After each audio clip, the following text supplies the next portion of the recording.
One would be forgiven that the MCAs are in a church. Can you confirm where the MCAs are when they are singing? In the County Assembly of Meru. They are inside the County Assembly of Meru? Yes. And that was the same day when they were set to impeach you? It is the same day. What song is being played inside the County Assembly? That's a Kikuyu song, praising God, and then saying that after victory, the name of the Lord shall be praised. So they are anticipating for a victory. You have been a member of parliament for 5 years. Is that behavior parliamentary in nature? No. It is not.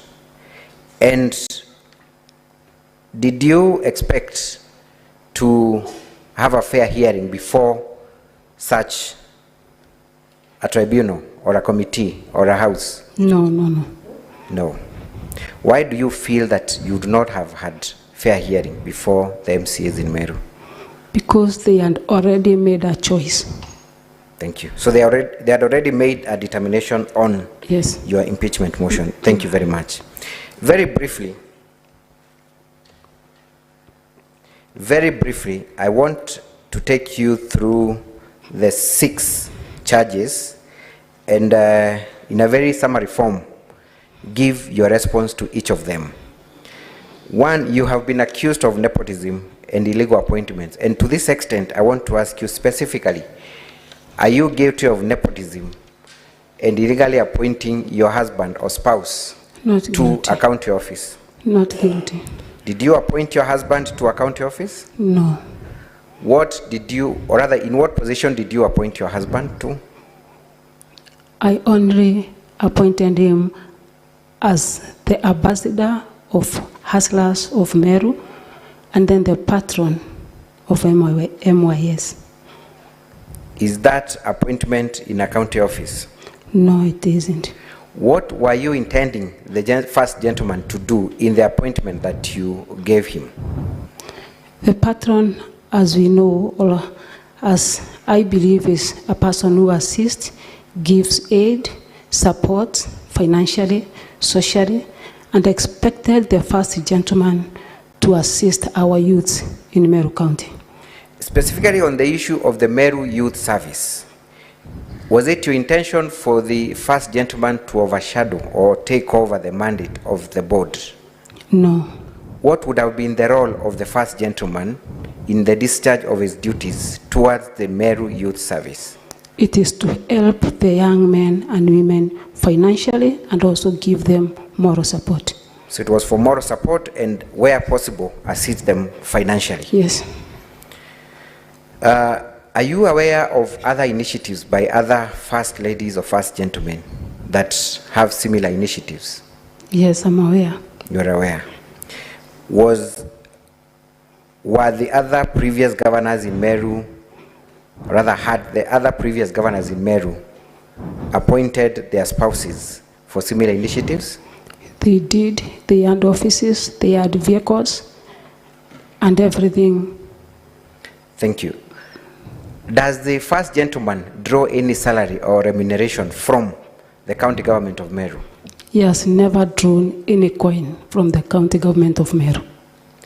Thank you. Let us briefly move on to the issue of roadside appointments, and I want to put them together. You have been accused of recruiting workers in Timau, specifically firefighters, and I think this is important that you confirm to the committee. Did you or did you not appoint firefighters at Timau? I did not. You did not. But, Honorable Governor, you made pronouncements that were understood to mean that you recruited firefighters in that event, and that evidence was brought before this committee. What did you do at Timau? At Timau, through my Okorea program, I identified some young men and ladies who will be of great help to Timau area and who understands the geographical area of Timau to assist the county government or even to make calls to our office, that is Okorea office, so that we can liaise with the county government to assist. So In a very summary form, what would be the role played by these people you recruited at Timau? To make calls to our office. To make calls to your office? Yes, that is the Okolea office. Why was it necessary for them to make calls, and calls in respect to what assignment? Because they understand the area. They understand the area? Yes. Was there any particular issue with the fire or firefighting within Timau that called for this intervention? Yeah, there were several issues. What kind of issues? The area, one and no fire engine. Yes. They requested the government to intervene. Yes. At the same time, they wanted us to assist with people that understands and can bring to our attention what is happening, especially when such events emerge. So would you call then those people as a liaison between your office and the community? Yes, they are. Has any of those people that were appointed at Timau drawn any salary from the county government? They haven't. Have they been given any appointment letters? Not at all. Have you forwarded any of their names to the county public service board Not for at all. recruitment? No. Have you instructed any county office to adopt or recruit those people? No. The appointment at Kobo again, you were seen appointing watchmen. Why, to begin with, were you at Kobo in the first place? What was the issue? It was a call by the residents, especially at the market center, where they needed my assistance to get some watchmen. And at the same time, several other issues arose, and I was not alone. We were with the area MCA.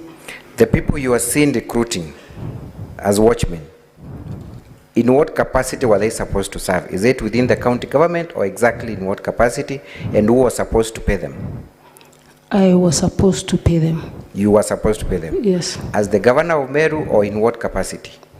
As the Okolea program director. So you were then offering employment in your capacity as a director of Okolea? Yes. Thank you. I'm sure later on you will have an opportunity to talk about that Okolea initiative. You have also been accused of directing the Meru Level 5 hospital to spend at source. Did you at any time do that? No.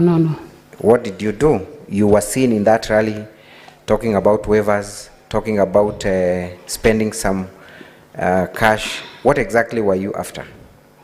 I was invited by the committee and the acting chief officer of Meru Teaching and Referral Hospital to pay them a visit.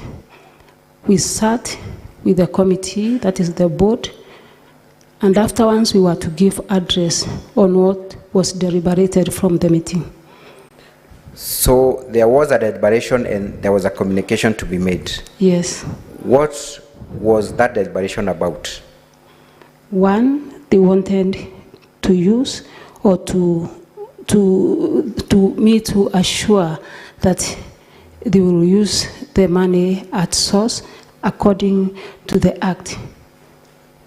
So that was their request? That was their request. What other deliberation were you supposed to communicate to the public based on the meeting that had transpired? They had a list of people that they wanted to waiver the poor. Is that the same list you communicated to the public? Yes. Thank you. Very quickly, again, let's talk about incitement, bullying, and vilification, and this is very key. You have been seen in those videos in an incident where it has been interpreted to mean that you are vilifying the minority chief whip and other leaders, including the Senator of Meru, the Cabinet Secretary Agriculture, MP for Tigania East constituency, who is in this building, and the Catholic Church and clergy. So very briefly, I want you to talk about the vilification of minority chief, whip, and other leaders, specifically on the incident that took place at the minority chief's whip's ward. That is Mwenda Ithili. Did you or did you not humiliate and vilify that particular member of I did not Congress? humiliate Mwenda Ithire. You did not humiliate him. You were seen asking the member of County Assembly to apologize. Why were you asking the member to apologize? I did not ask the member to apologize. It is the crowd or the residents of the area that insisted that the MCA should apologize. Why would they insist that their member of County Assembly apologizes? Because of the incidents that had occurred previous days. What incidences are these you're referring to? The issue at the County Assembly of Meru when they walked out while I was giving out my speech. So the day you were at this word, was it before or after the attempt for you to deliver the address to the assembly? It was after. It was after. Let's talk about the Senator of Meru County, Honorable Kadhuri.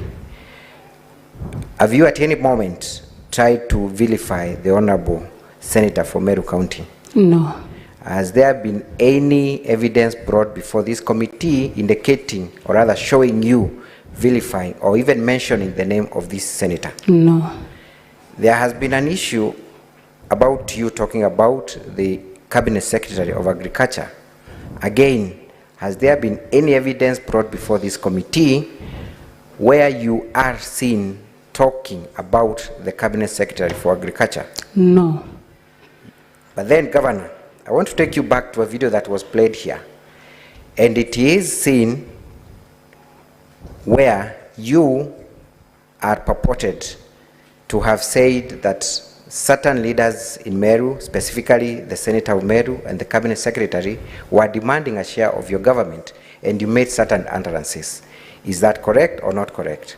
It is not correct because from the videos that have been played here, there is nowhere that I've mentioned any of the two said leaders. But you mentioned not sharing any bread. You said you are not ready for nusumkate. What were you making reference to? I was making reference to the MCAs who had already demanded that they want a share to themselves and then they leave the bigger share to me, as we saw from the clips. So you were making reference to MCAs who had made a request or a demand to have a share of your government? Yes. Have you at any time personally made any statements against the person of the Member of Parliament for Tigania East, Honorable Mporo Abori? No. You have not. Has the said Member of Parliament ever sought from you an apology or complaint for any form of vilification or humiliation? No. Chair, I have had a comment from one of the members. Thank you for that guidance. Order. Address plenary from this chair. What are you saying? Chair, I have had a comment, and if my memory serves me right, from the Senator of Meru. I was wondering whether that ought to be responded to. Comment which day? Right now, I have had a comment from the Honorable Senator. No, the only things you can respond to, Council, are things that are brought to your attention through the chair. The chair has not invited the MP for Tigania to address us. Until he addresses us is when you respond. Thank you, Chair, for the guidance. Honorable Governor, you have also been accused of vilifying the Catholic Church, and there was a priest, Father Elias Kinoti, who appeared before the committee yesterday and felt particularly offended by your statement and targeted as a person who should be prejudiced. Are you seen anywhere, or is there any evidence indicating you vilifying the Catholic Church or even the very priest who appeared before this committee yesterday? No. Briefly, can you explain to this committee why you had that meeting at Igoji Boys? What was the discussion all about, and why was the Diocese of Meru involved in that discussion in a very brief manner? The issue of Igoji, one, we earned pending bills that the Diocese of Meru wanted to be paid by the county government. How much were they demanding from the county government? 7.7 million. 7.7 million. For what purpose were they demanding that? They claimed that the piece of land belonged to them. And what did you do about that request for pending bill? I went ahead to do some investigation to get the real knowledge if the piece of land belongs to Diocese of Meru. And also the residents came to my office and asked for intervention. When you say residents, what kind of residents and from where? The leaders from Igoji. Leaders from Igoji. So were you responding to their request? I was responding to their request. Did you at any time cause chaos and accost or assault the priest who appeared before this committee yesterday? No. Was any information about his vilification or assault brought before your attention? No. Let us move very quickly to the forceful entry into the County Assembly of Meru. Were you invited for that meeting? I was invited. Was there any letter cancelling that meeting that was brought to your office? There was no letter cancelling. When you entered that premises, were you accompanied by any goons? Not at all. And when you entered, which office did you first go to? I first went to Speaker's office. And what did you do at the Speaker's office? I signed the visitor's book. Was that with the welcome of the Speaker or without his welcome?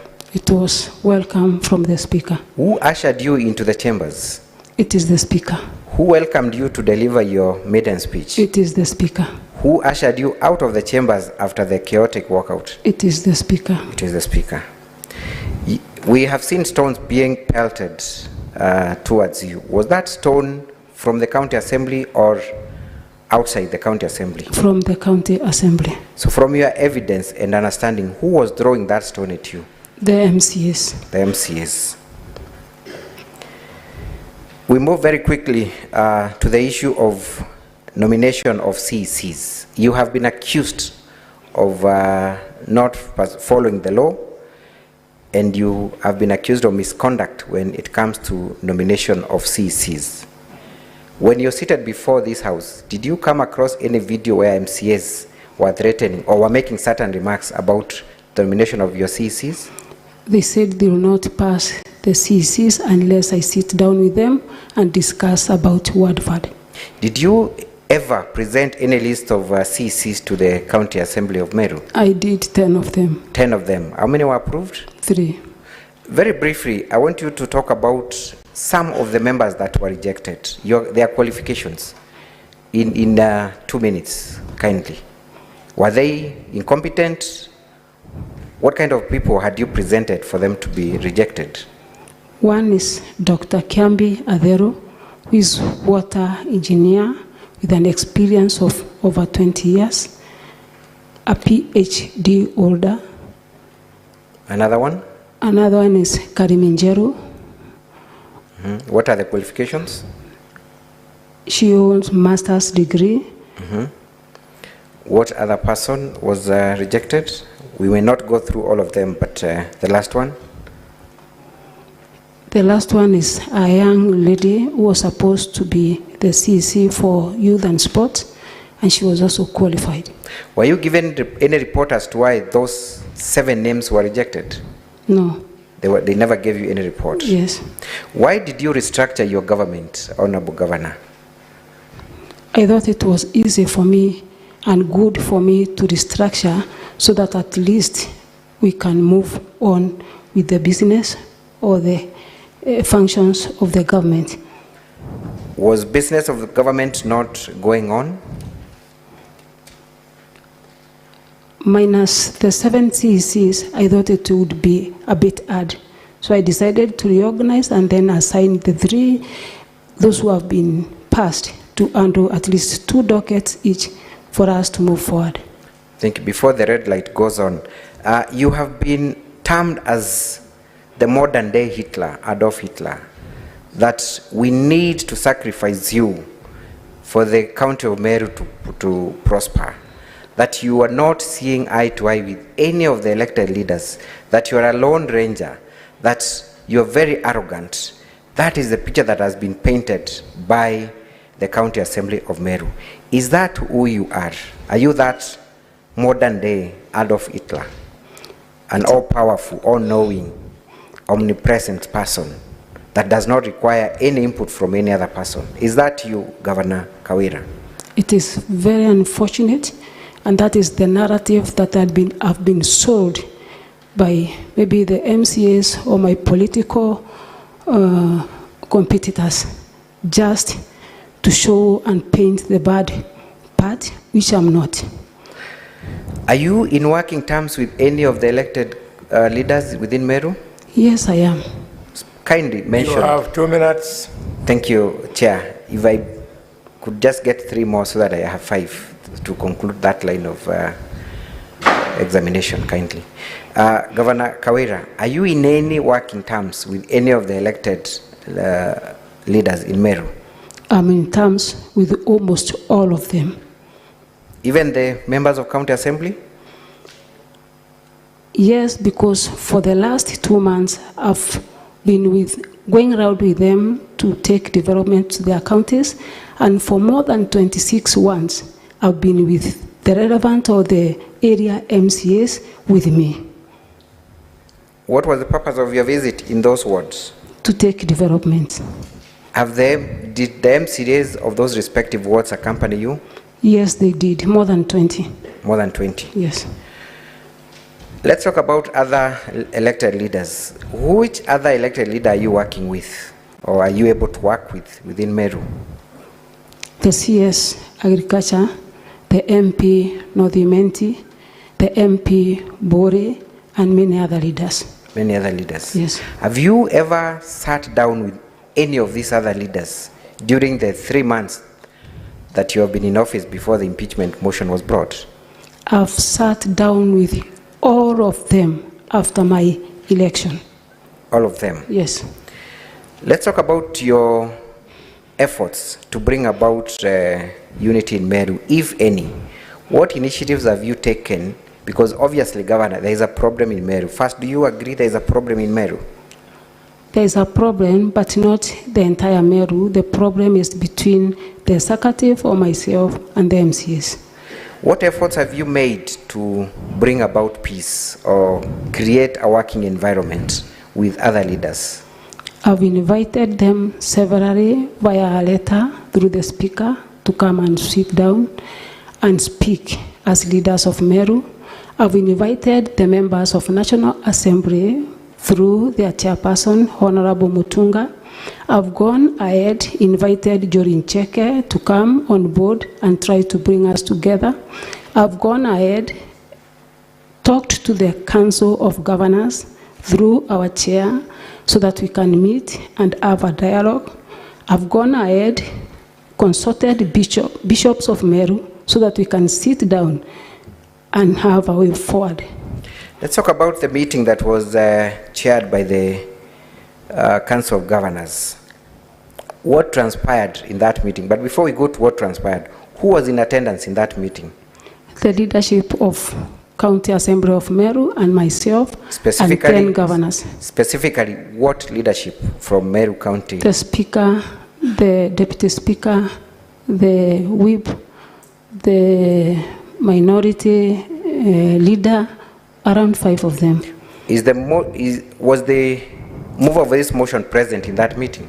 Yes, DMK. He was present. Was Honorable Mwenda Idhili present in that meeting? He was present. Was Honorable Mawera in that meeting? He was present. And the Speaker was present? He was present.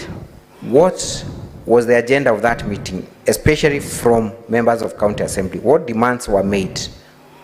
The demands were that I give them or allocate Wadford to them. The other demand is that they wanted the first gentleman not to accompany me in any meeting. Any other demand? The other one was I had planned to have a rally at Metongo, where the majority leader comes from, and they insisted that I cancel the meeting. Did you cede to any of those demands? Yes, I cancelled the meeting for Metongo, which was advertised for 1 week. Number 2, I also talked humbly with the first gentleman, and we agreed that at least he keep off the meetings. And has the first gentleman heeded to your advice? Yes. Has he been in any public meeting ever since? No. He has not. Let's talk about the word fund a bit, and that's my last question. Why have you refused to release the word fund to the MCAs of Meru? I have not refused to release the word fund. I met a budget which was from the previous regime, which unallocated not word fund, but 10 million equalization fund to every ward. And I thought it was prudent for us to continue with that one, which MCAs insisted that it was very true because the first governor had given them 25 million, the second governor 20 million, and they wondered why I had only to surrender 10 million. Did you ever understand how the 20 million and 30 million was dispersed to the MCAs? No. Was there any structure, or rather legal framework for the release of that amount? There was no legal framework. And what was your proposal in regard to the demand by MCAs? My proposal was even in my address that we meet and then get a way forward, and also a legal framework on how we shall have the word fund. Thank you very much, Honorable Governor. I think for now I'll leave it at that. Honorable Chair, I yield the witness to my learned friend for cross-examination. Dr. Mudomi.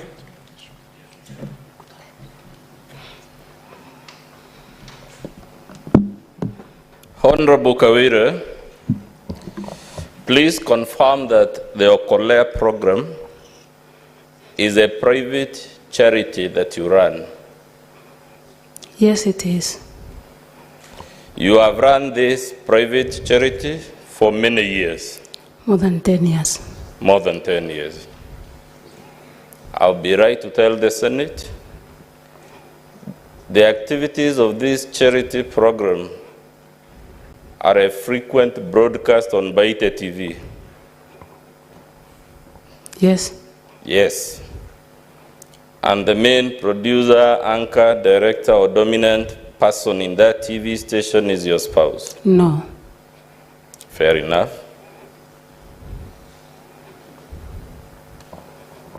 Now, your case has kept shifting, and please listen to the shifting before I ask my question. Initially, your case was that you never made the roadside appointments.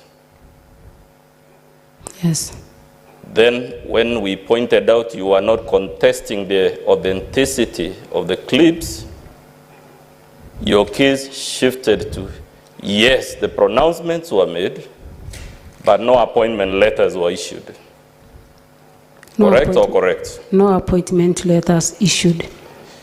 Then today afternoon, the case has shifted to, yes, the declarations were made, no appointments were issued, but the appointments were actually meant for the Okolea program. Now, my question is, and be careful because all my other questions on this theme will depend. Which answer should the Senate take? Is it that the roadside appointments were for the Okolea program? Or that they were for county governments, but the appointment letters were not issued? Which one do we take? They were for Okolea programs. Good. They were for the Okolea program. Yes. In your affidavit before this Senate, can you point to us a single paragraph where you have said these were appointments for Okolea program?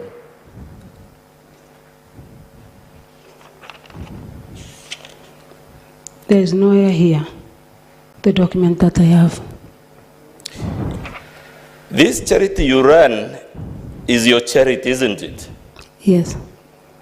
You got the gentleman that just testified to get many letters from Ms. Virginia saying these people were never appointed by the county assembly. They were never appointed.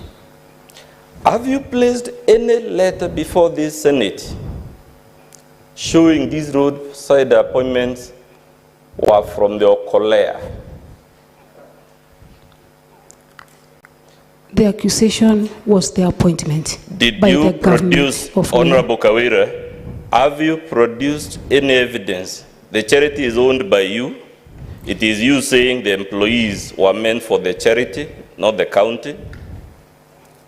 Instead of bringing us letters showing these are employees of the charity, you have brought us letters saying they are not employees of the county.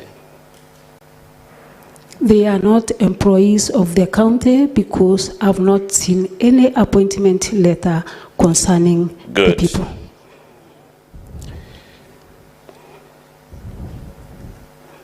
Since Okolea is a private charity, would it have any business with the statutory body of the county government of Meru? There is no statutory body of the county of Meru that is involved with the Okolea program. Good. Is the Meru Youth Service a statutory body of the county government of Meru? You are talking about the roadside Yes. appointments, Yes. which none of the appointment has been taken to Meru Youth Service. Your declarations, which we don't contest that it was made, didn't you declare your husband a patron of Meru Youth Service? Yes, You did. yes. But now you say you actually meant it for the Okolea program. I meant the patron of Meru Youth Service and not an employee of county government of Meru. Should the Okolea program, in your understanding of governance, be commingled? Should the staffing of the Okolea program be commingled or mixed with the staffing of the Meru Youth Service? There is no way that it can mingle or be mixed because the position that is in dispute is the patron position. Good. Who responsibility is to give advice and also So support. when you appointed this husband of yours to patron, were you appointing him as part of the Okolea program or as... Order, Council. Council, again, let us remain respectful. You cannot refer to the husband of the governor as this husband of yours. You know the proper English. Chair, I'm profusely apologetic. English is my third language. I didn't mean any shred of disrespect to the governor, and if she is offended, I'm really sorry. Since it is your third language, I now direct that you withdraw that comment. Withdrawn, Chair. And we now want to school you that you are now free to call him the first gentleman, your husband, or your husband, Chair. who is the first gentleman. Chair.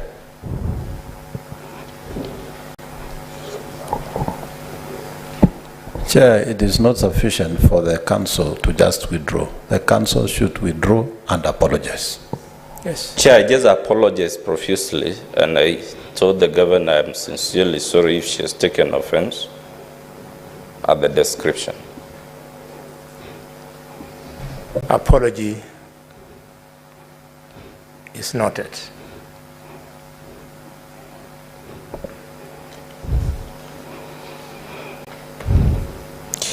So when you appointed the first gentleman as patron of Meru Youth Service, were you doing that as part of Okolea or as governor of Meru County? It was part of Okolea. That's why I insisted that you will not draw any fund from the county government of Meru. Wouldn't you then accept, by so doing, you have commingled your private charity with the management of an institution established by law, the law being the Meru Youth Service Act? No. Okay.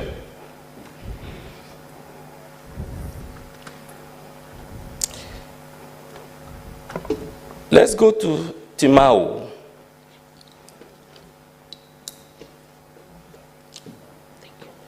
The problem was firefighting, correct? Yes.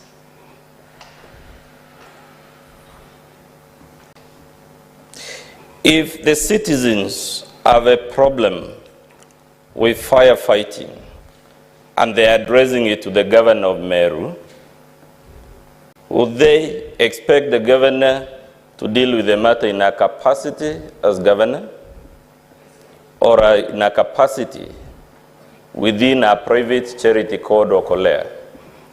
The Okolea program has been there for the last 10 years. Even when I was the woman representative of Meru County, the residents or the people of Meru could bring their problems to me while in office, and I also assisted in the capacity of the Okolea program as the director. So they knew very well that I'm able to assist them. Does the Meru County government have a fire department? Yes, it has. Is that department staffed by the County Public Service Board? It is. Wouldn't that then be the body statutorily authorized to deal with the problem of firefighting in Timau?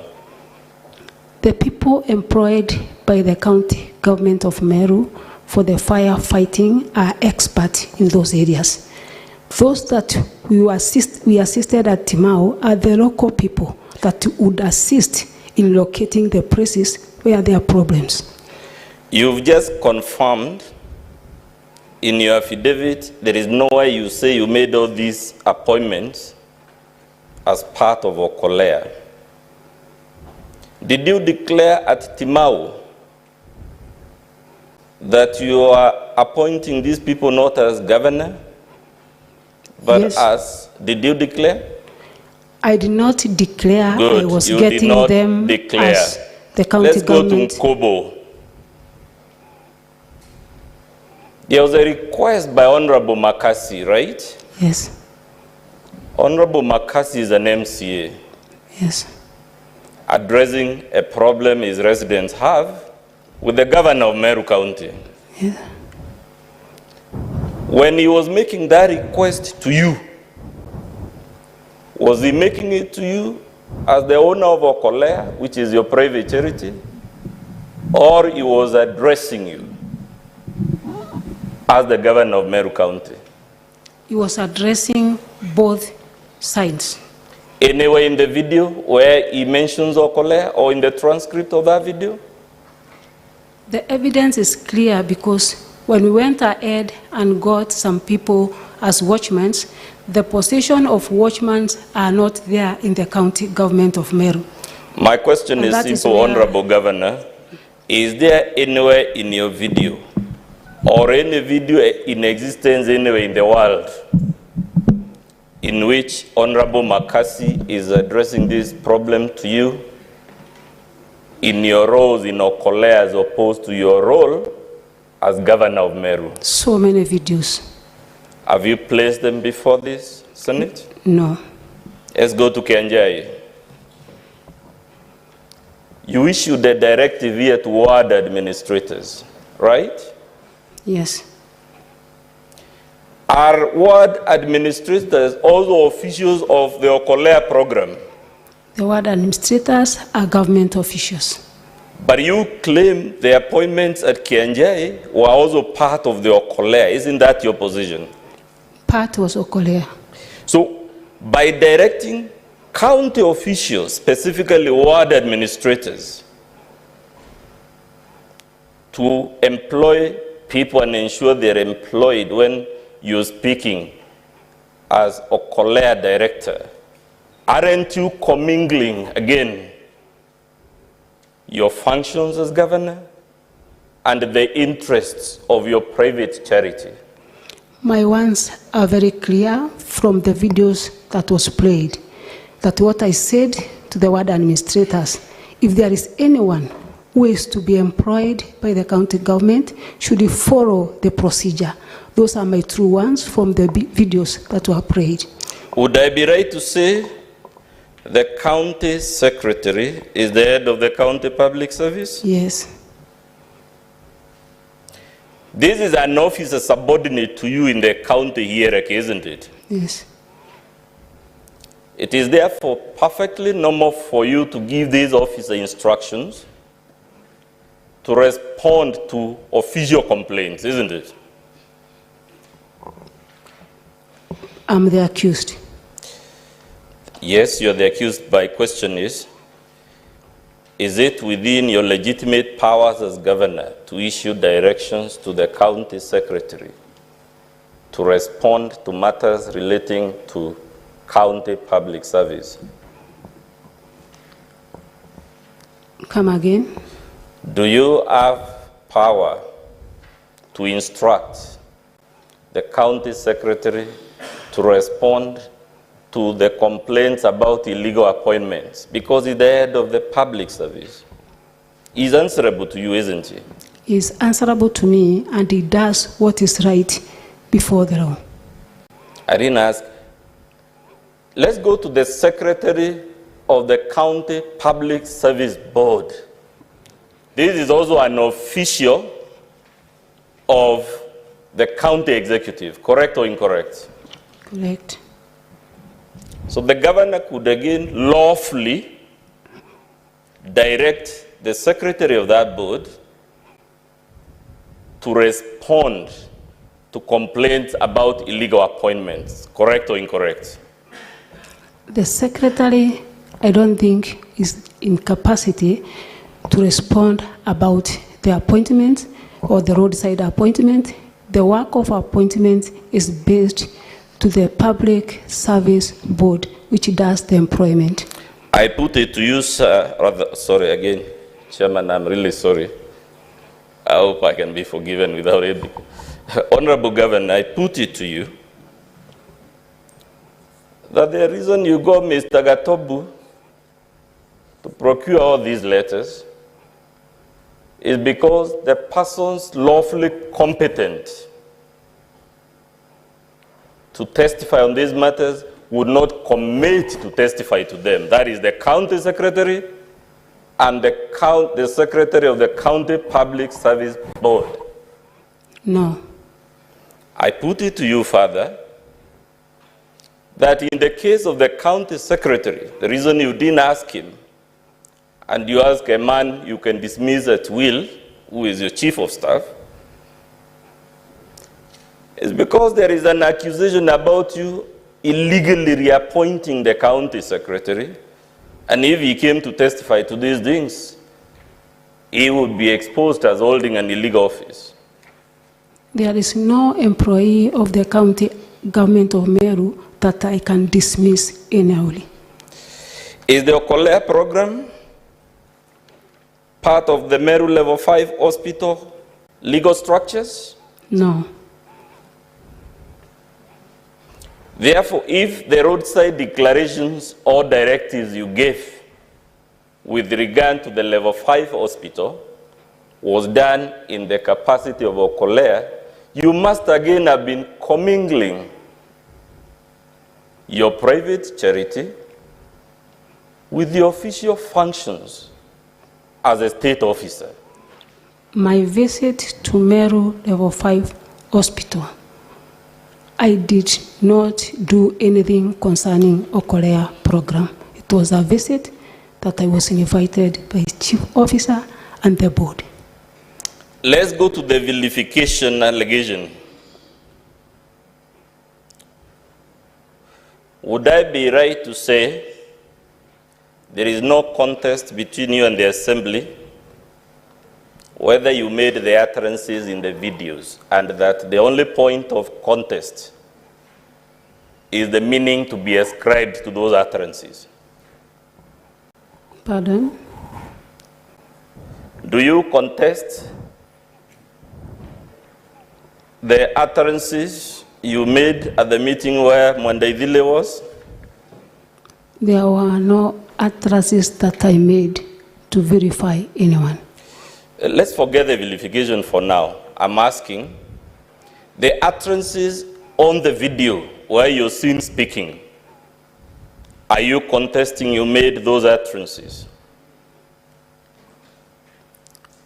The utterances that I made was a request from the crowd or the residents. The question, Honorable Governor,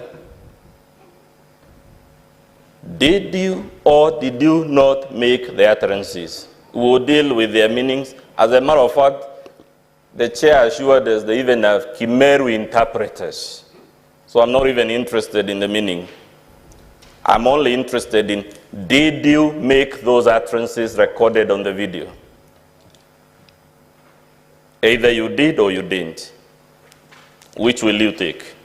I repeat again, I made utterances based from the residents of that area, those that demanded their leader, the MCA, to apologize before he goes on to speak. Chair, so that my time is not wasted in the altercation with the witness, I'm inviting you to note the witness is not answering the specific question I'm asking, which is whether the video is a depiction of utterances she made. The witness is obsessed with the implications of the utterances or their meaning, which is not my question. Let us try and avoid that condemnation of the witness. Maybe because you want to get an answer, try and re-paraphrase your question. As you said, if a lawyer like you, who is schooled in English, admitted that it is a foreign language, how about her? We don't know her professional background.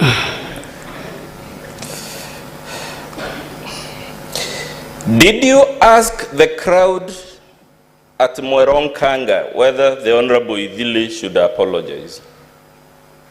First, after the residents said that Please Mwenda answer my question. should Did you ask the crowd? Yes, I asked. Good, you asked. After the first gentleman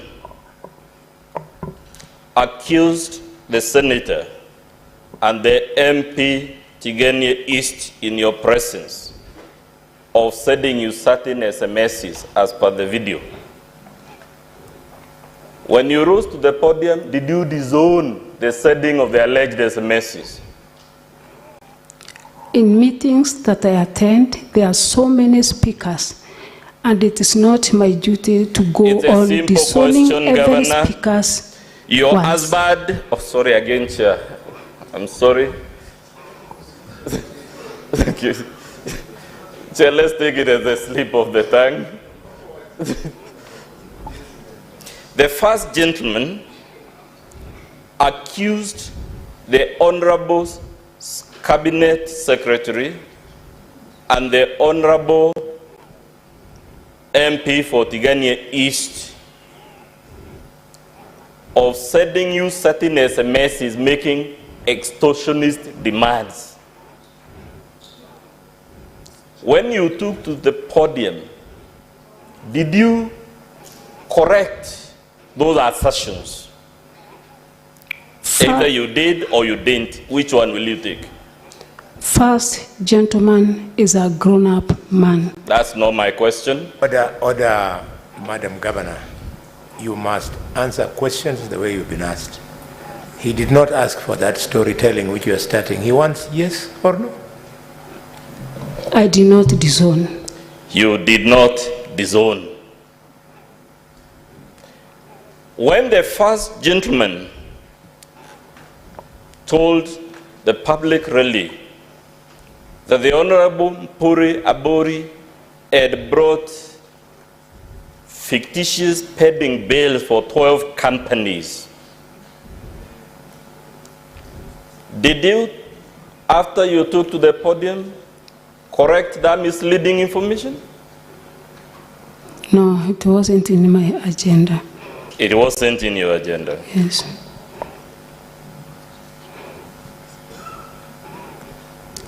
Instead of correcting it,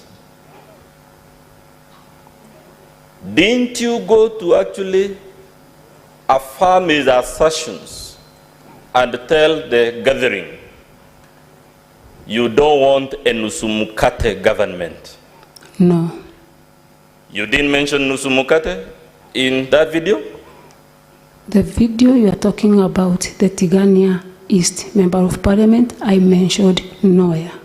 I'm talking about the Cabinet Secretary and the Honorable Deputy Speaker. Did you correct the assertions made about them demanding a share in the county public appointments? No. You didn't. Don't you think, given the seriousness of these allegations, if you knew, as you must have, that they were lies, as a public leader and leader number one in the county, the first thing you should have done is to dispel the aspersions cast on the two honorable leaders?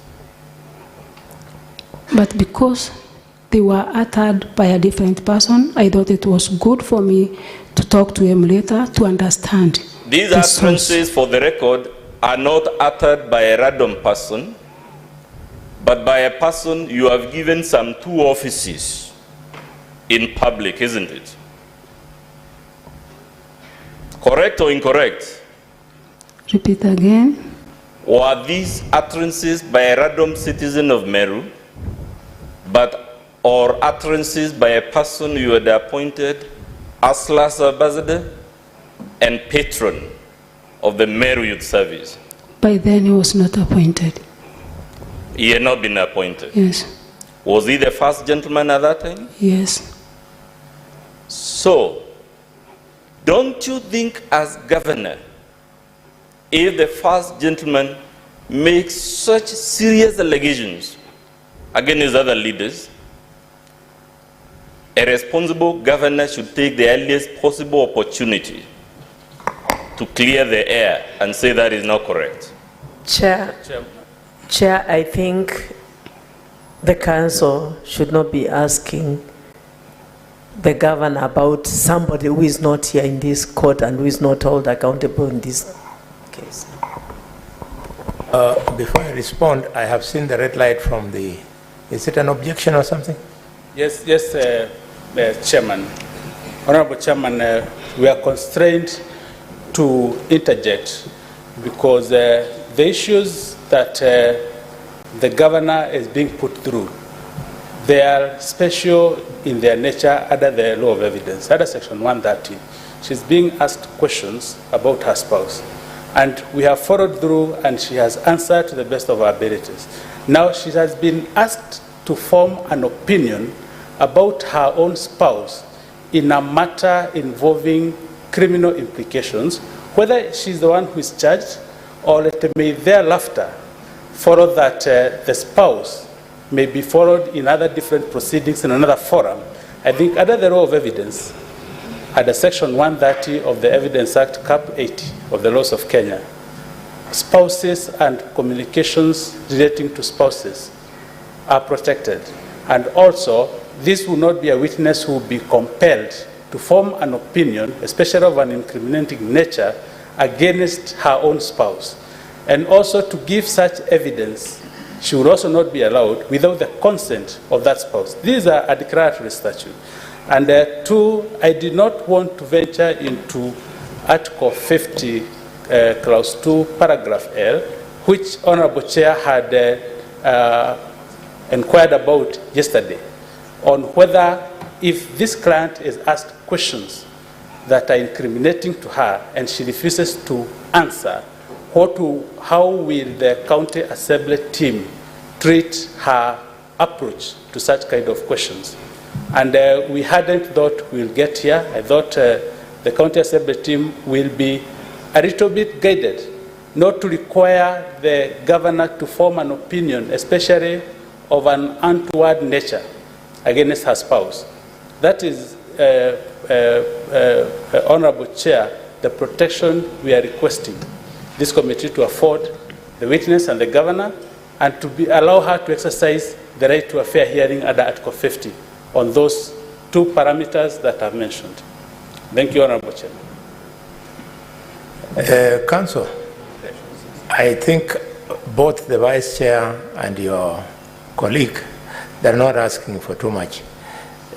We are not sitting here to determine the innocence or otherwise arising from the utterances of the first gentleman. Leave that for another court. The first gentleman is not on trial here. So let us focus. I'm guided in the interest of time, Chair, and I'm urging you humbly to note the interjections. Kanzo. I'm directed, I will be that directive, Chair. Kanzo. Yes. Can you relax? We are aware that we have to save your time. You want us to take a shortcut so that an authority on pronouncement finds that what we did here was a sham? The only way that authority will find that it was not a sham is to follow the proceedings and find that they were done procedurally. So kindly enjoy your space, but separate the first gentleman from the governor. I'm directing, Chair. I don't think we should be detained. I'm entirely in your hands. Let's go to the municipality, the Honorable Governor. Is the Meru Municipal Board a statutory entity? Yes.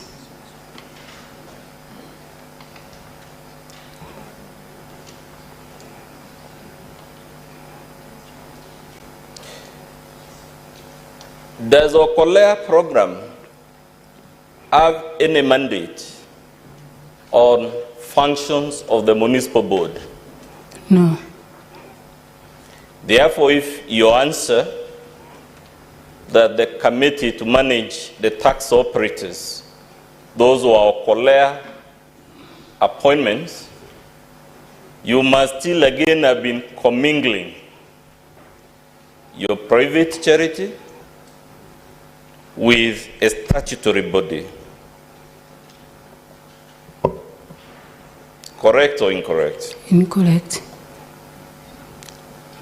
Let's go back to vilification, Governor.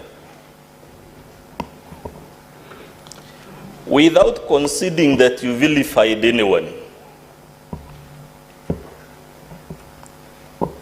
would the vilification of other leaders cause a breach or potential breach of the peace?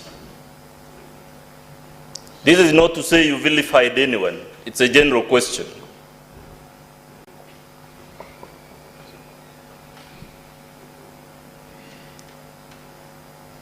The Honorable Kawira? Yes. Would persistent vilification campaigns against elected leaders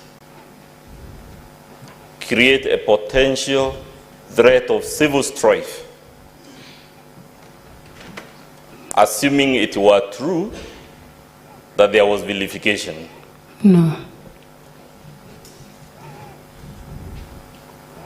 Would vilification of the church, the mocking of its clergy, the mocking of its liturgies, are those acts, in the event this Senate were to find there is evidence to support them, acts likely to lead to civil strife? I have not seen one. Chair, I'm not sure that your communication has been taken. And Council, there was an application which led us where we are right now. And that application is very clear.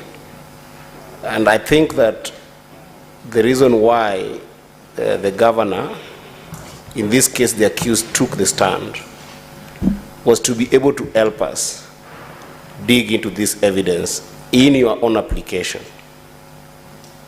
And if you didn't take the guidance of the chair in the first place, I think it's critical that you understand that you will make it very difficult for us to dig into the documents provided here by the witness and the accused at the same time.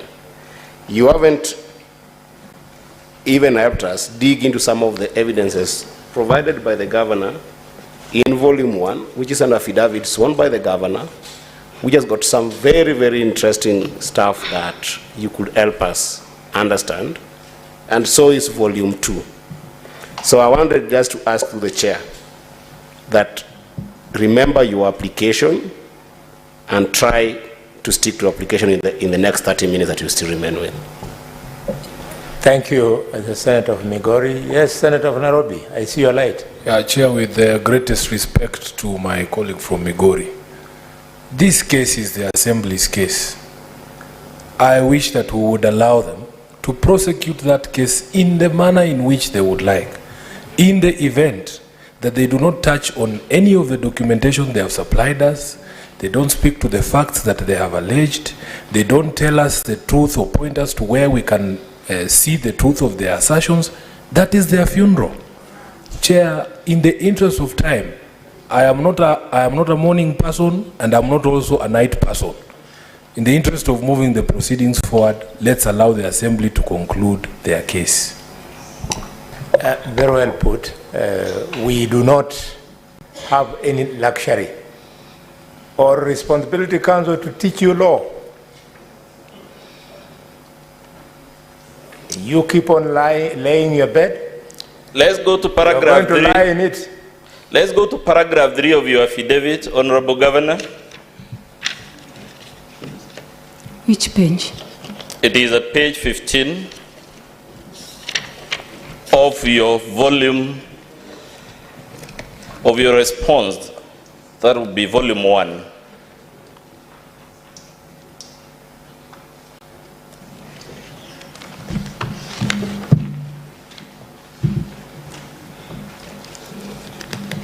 Please confirm that it is you, not the Assembly, who has paragraph 3 has introduced the gender issue.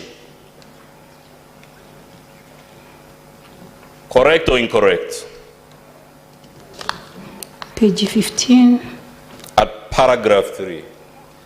Repeated at paragraph 11 and paragraph 15. The one that reads, my election to the position of the governor of Meru County in the August 2022 general elections was culmination of a long journey with unprecedented challenges, having campaigned on an independent ticket and being a woman in a field ordinarily dominated by men. It is you who claims gender issues in that paragraph as read with paragraph 11 and 15. Correct or incorrect? I have not raised any gender issue here. Okay, I'll leave it to the Senate to see from the record whether you've raised those issues. But weren't you, Honorable Governor, impeached by all the women MCAs? Never mind these claims about gender. Did they or did they not impeach you, all the women MCAs?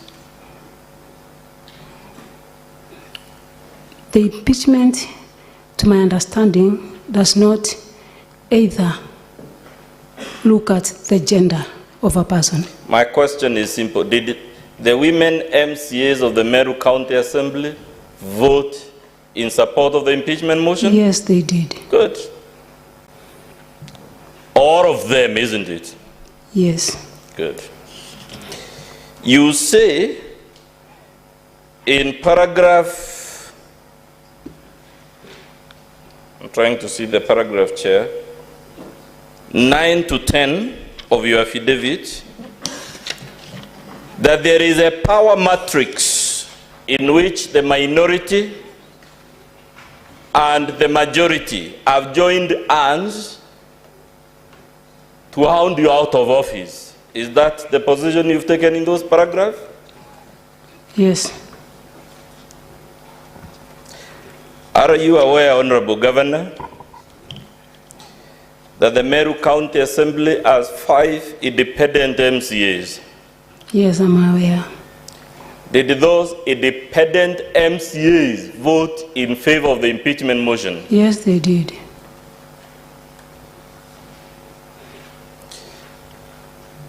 Would I be correct to say there are several political parties represented in the Meru County Assembly? There are several. Specifically, UDA, BAS, Jubilee, PNU, NOPEO, and DP. Correct or incorrect? Yes, correct.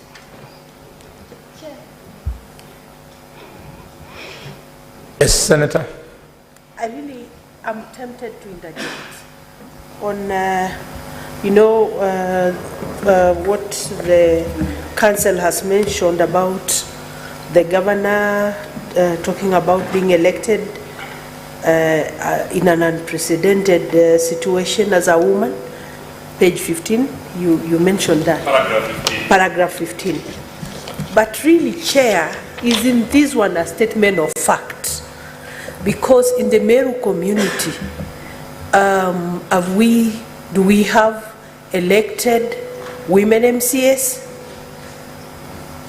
Do we have elected women members of parliament apart from the women representative?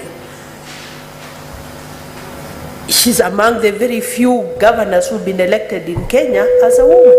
I mean, give credit where it's due. She's not glossing over it. It's a fact. Very good. Members, I can see lights are starting to come. Yes, Are we able to hold on just a little bit? He was about to finish. Let me not rule you out of order, but I say your points will be properly articulated. He's just on the winding curve. Yeah? Let him just. Council, you conclude because your time is up. Then members, you'll follow it up. You'll then throw your issues. You say at paragraph 39 of your affidavit and paragraph 38 that there have been various efforts by various entities to resolve this crisis, ranging from the church to Jurincheke to Council of Governors and whatnot. Isn't that correct? It is correct. Have these efforts succeeded so far? Some have succeeded. But if the efforts by all these players have not resolved the problem in Meru, doesn't it then leave impeachment as the only way out? Problems are not solved in a day. I think the few months that I've been in office is a short duration. And I think it's good to give our issues time, and I believe all will be resolved well. You said the previous governor equally appointed his spouse to certain offices, right? Yes. Let's go to page 27 of your volume 2.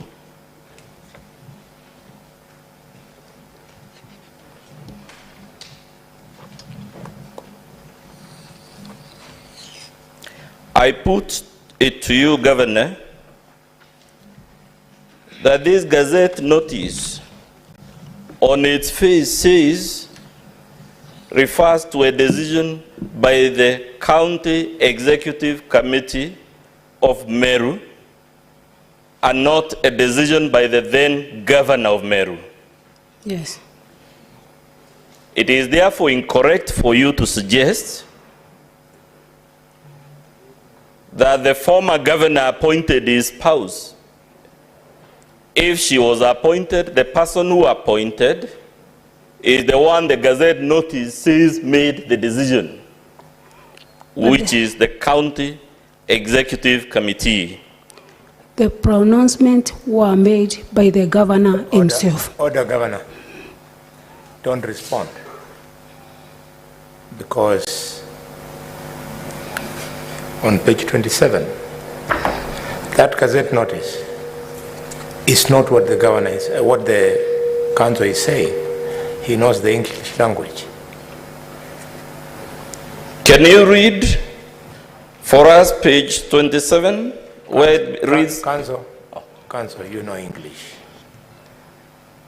The Honorable His Excellency Kreito is saying in this Gazette notice that pursuant to a decision by the CEC committee on 22nd of March 2018 establishing Meru to Weza program and in exercises of powers conferred by section 32L of the County Government Act, I,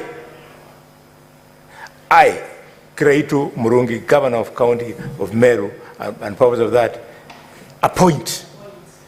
It is the governor appointing. It is not the CC. Don't confuse the witness, because you know that English, you know that is, you are out of order. Chair, I will leave it. I will leave it to the chair. Witness, don't respond. I'll leave it, Chair, because it's a question of interpretation and we may differ on that. So that I don't waste my time unnecessarily. Honorable Governor. Hold on. Members, on this issue, anybody who wants to ventilate? We proceed? Yes, it's done. Please confirm, Honorable Governor, that in your volume 2,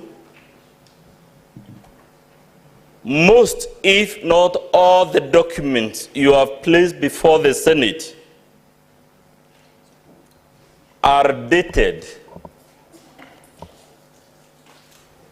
before the date of the impeachment motion.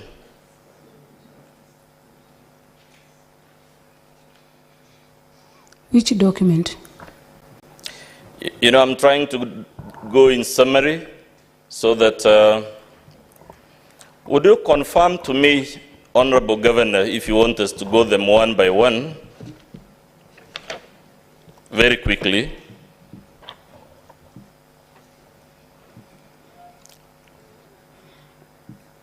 All the transcripts attached to your volume 2 of various videos refer to videos that were in existence as at the date of the impeachment motion before the Senate. Some were earlier. Yes, we know, of course, a few are not available, but would I not be correct to say most of them were available as at the date of the impeachment motion? No. These videos you have transcribed, were they in existence as at 5th December 2022? Some of them. Some of them. Yes. The document at page 27, was it in existence as at that date? Let me check. It's a 2018 document. 27. Page 27 of your volume 2. It is the same Meru to Weza program Yes. board. Yeah. The question was it in existence as at 5th December when the notice of the impeachment motion was given? It was. Same to the document at page 42?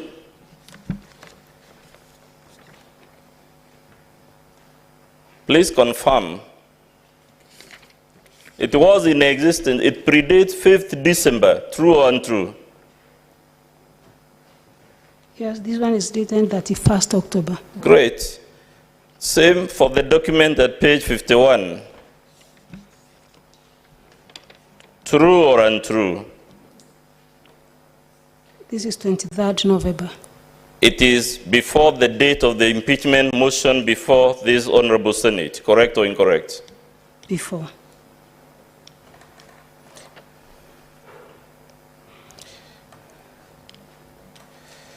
Let's go to the lease.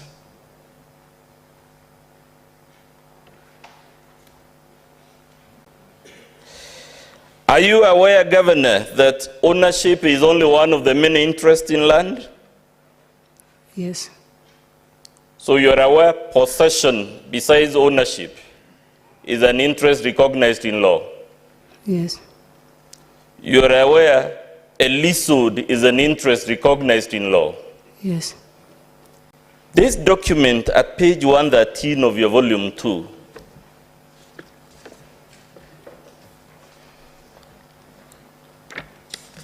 at paragraph B, does it show the Catholic Church as an interest in this property known to the law? 113 paragraph. B. The document is a lease, isn't it? It is a lease agreement. Is a leasehold an interest recognized by law? Yes, it is recognized by law. This document, therefore, would not justify the accusations you made against the church, because by the document, the church has an interest in this property recognized by law. This document also affirms that the registered owner is Egoji Boys Secondary School. Fair enough, but don't we agree ownership is just one of the interests recognized by law when it comes to matters of land? Yes. A leasehold is equally a legally lawful interest, isn't it? For a certain time. Is this lease valid as we speak today? Has it expired? Is it a valid or an expired lease? Let me check.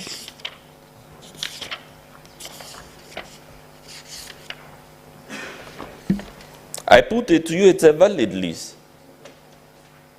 And it was For valid 5 years. as at the date of the allegations and the public rally you organized against the church. It's for 5 years. Good. So if by this document, the church has an interest in this property recognized by law,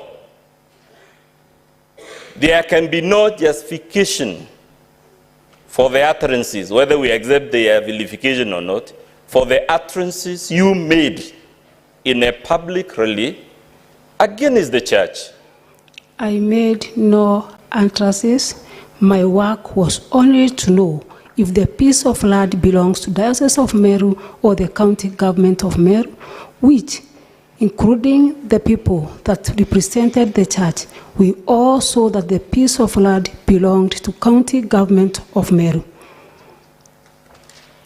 Chair, I'm told I have 10 minutes. Please allow me to give it to my colleague, Mr. Boniface Mawera, because there are matters we agreed he would cover. Please indulge him because some of my time has been spent in the interjections.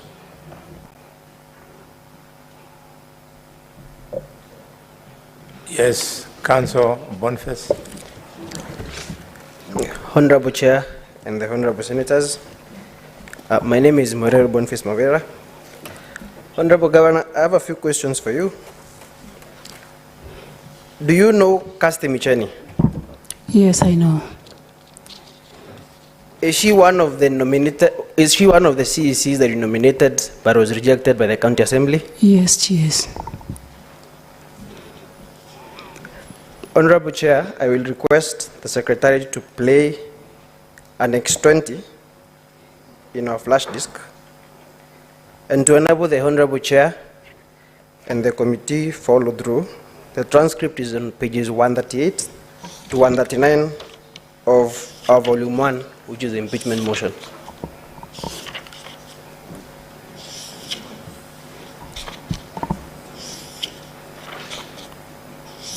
Kwa hivyo serikali ya mama iko imara.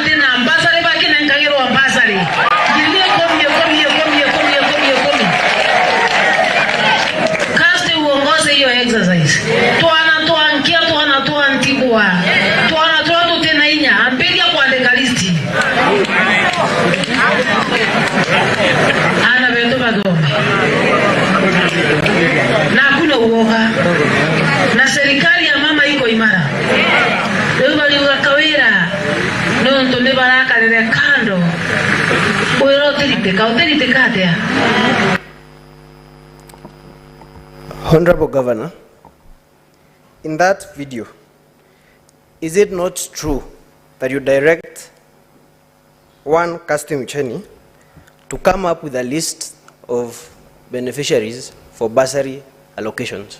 No.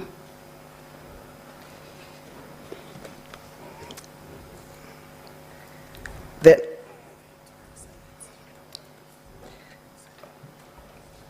I think at this point, Honorable Chair, I will leave it to your interpreters.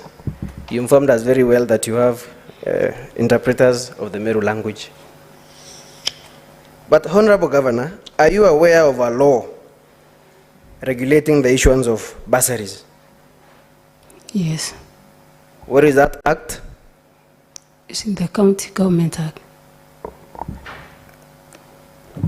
Honorable Governor, I put it to you that the law is not the County Government Act, but the Meru County Retention Enhancement Fund Act of 2016. Yes. And maybe I'll request your council to show you our volume 2, page 67. Our volume 2, which is our list and bundle of authorities, page 67. And maybe you can read it aloud. Section 10 on the top.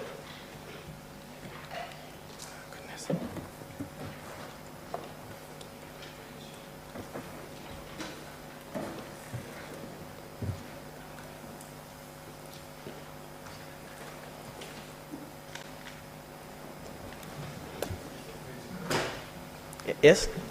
Page? Page 67 of our volume 2.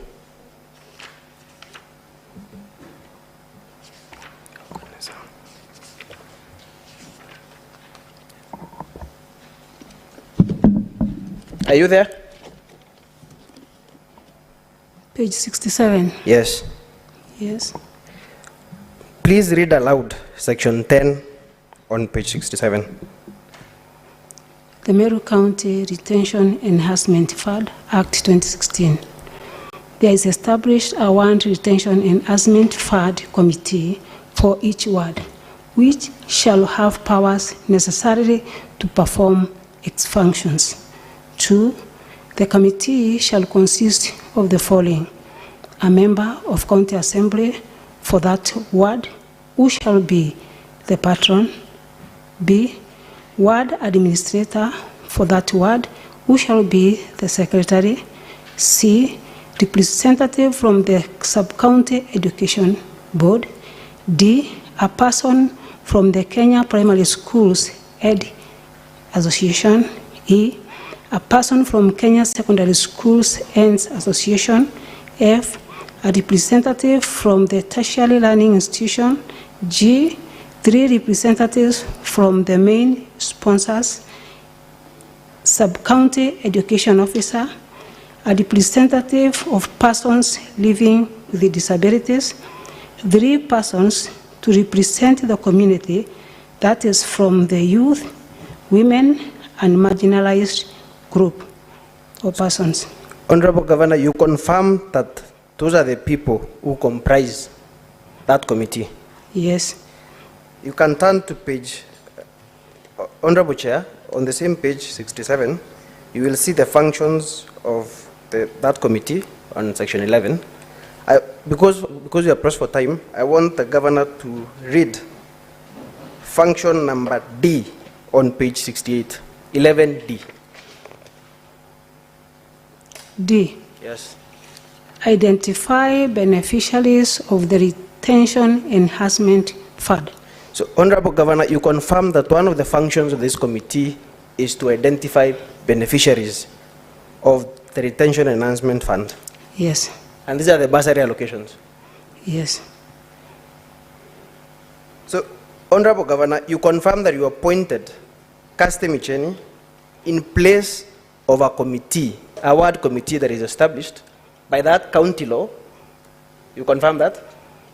There is no committee in place, and I was referring to J, that is 10J. Is there anywhere in your response where you've said that there is no committee? Maybe to guide you, I'll refer you to page 42 of volume 1, which is your response, specifically paragraph, I think 41 of your affidavit.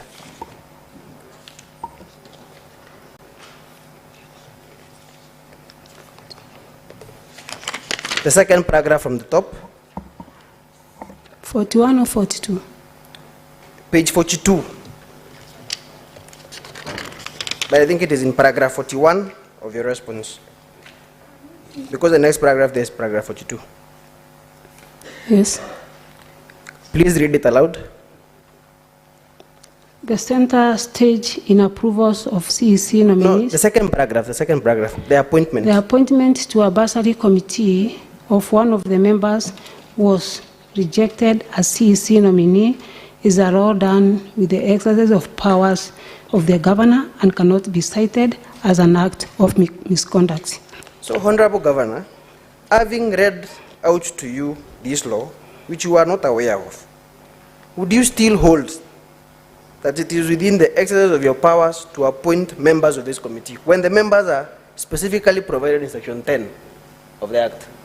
The members are provided in Section 10, and that's why I say custom mission falls under 10J.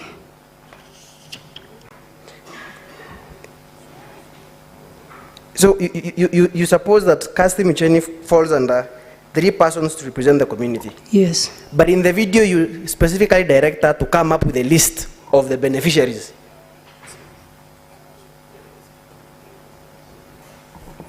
You confirm that? As one of the members. Was Casti Micheni one of the MCA candidates in that area? Yes, she was. Which ward? I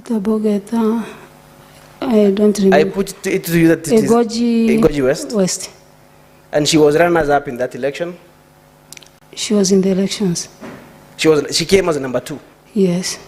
And you appointed her in this committee, and in Annex 20, which is the transcript, or in that video, I think Honorable Chair, it is 19, Annex 19, and the transcript is... Council, as you proceed, please notice you have only 2 minutes. Honorable Chair, would you be gracious enough to add me an extra 10 minutes? I have some more ground to cover. I have added you 3 more so that you have a total of 5. Thank you, Chair. I think I'm done with that issue, Honorable Chair. The next issue I would want to address is with respect to Annex 12. And I would ask the Secretary to play out that annex, the video, Annex 12. And the transcript is to be found on pages 91 to 96 of our Volume 1.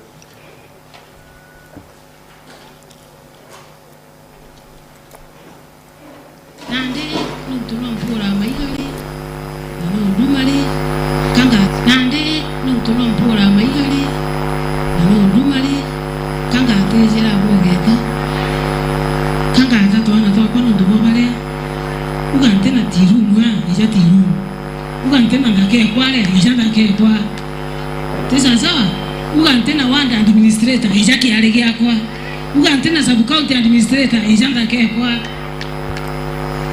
kampu mbota bogeta I think you can pause at that, Honorable Chair. Katumbo. The point has been made. So the question to you, Honorable Governor, is it not true that you've appointed a development committee for that ward in place of the area MCA? No, it is not true. Honorable Chair, once again, I leave that to your judgment. The final question for me, the second last question for me, Honorable Governor. Chair,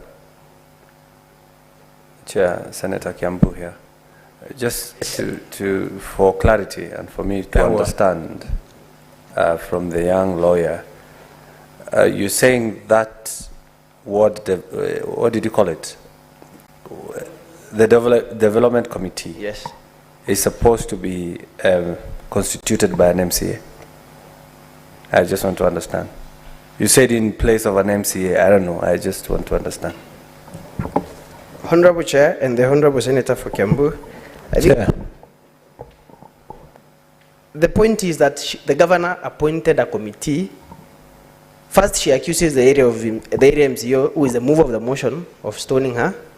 And then she goes on to appoint a committee because she says she cannot work with this MCA.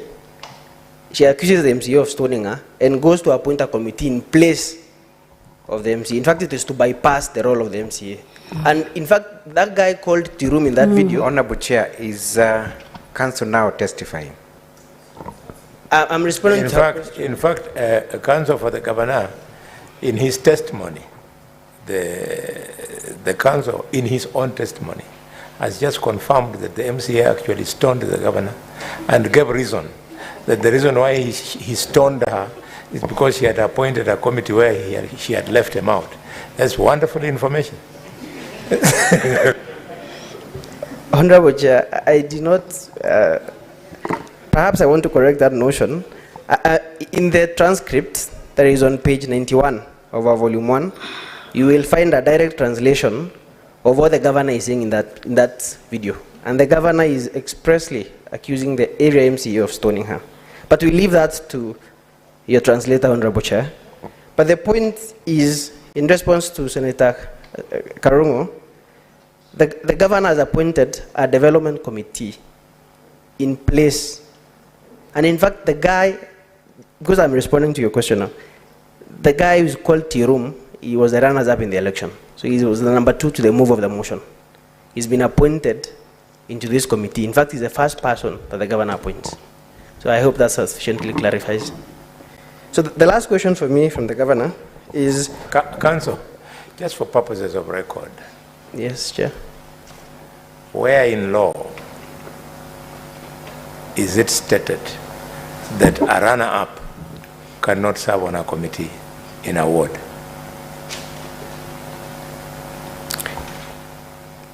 That speaks, Honorable Chair, to our allegation in the impeachment motion that the governor is appointing other persons. She's first sidelining the people who have the elected leaders who have the mandate of the people. She's appointing other people to carry out the same development roles that these people are elected to do. And these people are elected are appointed by the governor in order to stir up wrangles with the duly elected representatives of the people. That is the point, Honorable Chair. You see, you are now opening a bit. Huh? She's running her own government. She looked for votes. She was elected. Just like in Embu, issues of agriculture are addressed by the Honorable Linturi, who lost to this lady. This lady can now not start coming to State House with stones to stone President Ruto because the man she beat is carrying out duties of agriculture in Meru. Chair, with your kind permission, because I want him to conclude, I want to help the young lawyer there. This Senate committee has been struggling to understand the genesis of the problem between the governor and her MCS. Chair, you are a politician, I'm also a politician. One of the problems, and it is in the document, is that she's strengthening the hand of the opponents of the MCAs. You understand? So that is part of the genesis of the bad blood. That is what the point the young lawyer is doing, and I think at this rate, I will have to split their fees with me. They will have to split their fees with me. I'm doing their job. Thank you for coming to my aid, Honorable Senator for Nairobi. I think that is what seniors do to their juniors. I think that the last question for me to the Governor, Honorable Chair, is, Honorable Governor, who is the founder of Baita TV? It's a limited company. Who is the founder? That is the question. It's a limited company. I put it to you that a video, we played a video in this, before this Honorable Committee, Annex 2, where you expressly say, while appointing the first gentleman to the office of the patron, Meru Youth Service, and Asla's ambassador, that is the founder of Baita TV. True or false? True. So you confirm there is indeed the founder of Boita TV? In one of the ways, yes.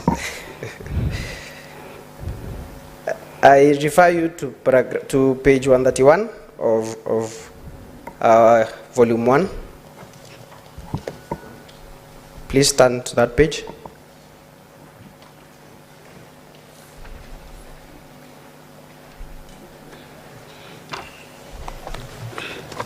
In fact, from page 130 and page 131. Are you there? Yes. Is that the CR12 for Mwangaza Advertiser Limited? Yes.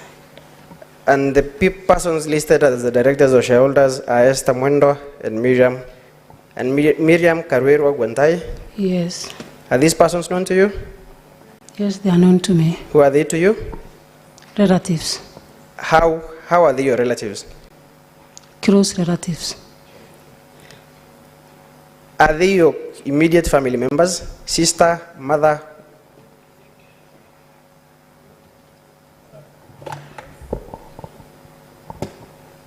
Yes, counsel for the governor.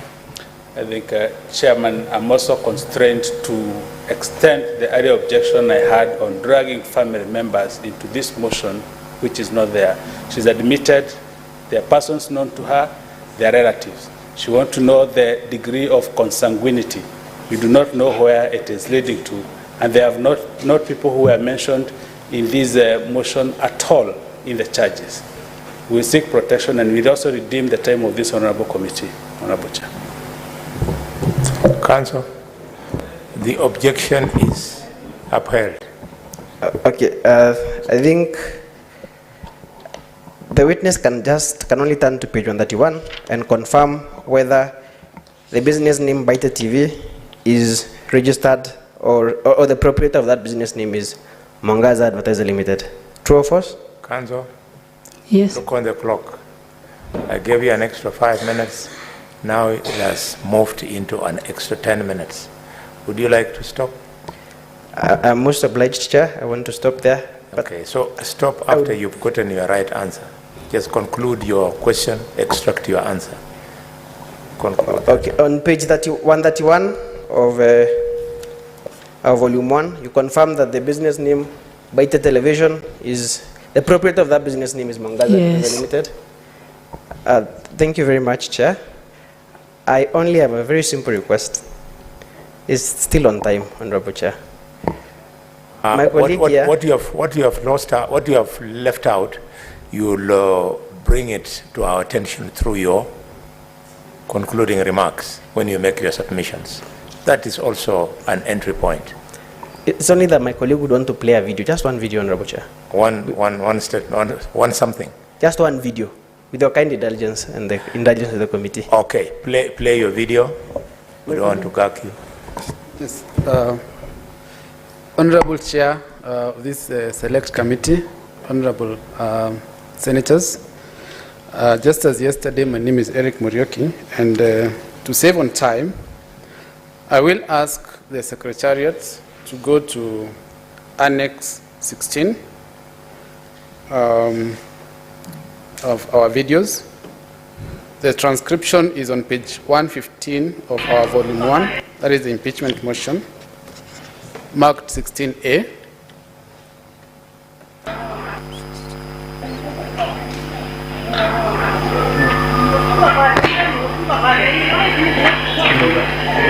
Sorry, is that Annex 16?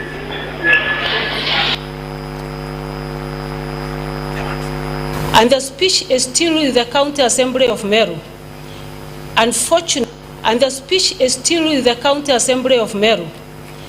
Unfortunately, our Kungoja, they barred me from entering the assembly, which I did by force or by God's grace. That's enough. And then immediately. So, Governor, is that you on that video? Yes. So you're the person there uttering those words? Yes. That you entered the assembly by force? By God's grace. Chair. Chair, yeah, Mandago, yes. Chair, I don't know, the council doesn't want to play the whole video. He has chosen us to play the section that the governor says, I end either by force. Can we also listen to the second part?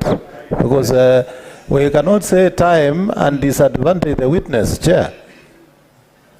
Okay, senators, we have to finish this matter. I think we shall grant Senator Mandako. No, Chair. Just play 2 minutes of that. Yes. That clip. I think it's only fair he has been extended time to play that video. Can we watch the video as it is? Play. Not a section of the video. And the speech is still with the County Assembly of Meru. Unfortunately, our Kungoja, they barred me from entering the assembly, which I did by force or by God's grace. And then immediately after kuanza kuongea, wakatoka nje. Na walipotoka nje, wakaimba mapambano. Thank you, Chair. I think my point has been made, so I will ask my Council order. question. That was the request by Senator Mandako. You'll come, Senator Mandako. I'm satisfied now. It is now clear, either by force or by God's grace. So whichever is applicable. Okay, Council. So my second last question, Governor, I will refer you to page 49 of our volume 2. That is the county, the Public Appointments, County Assemblies Approval Act. Look at section 10 of that act.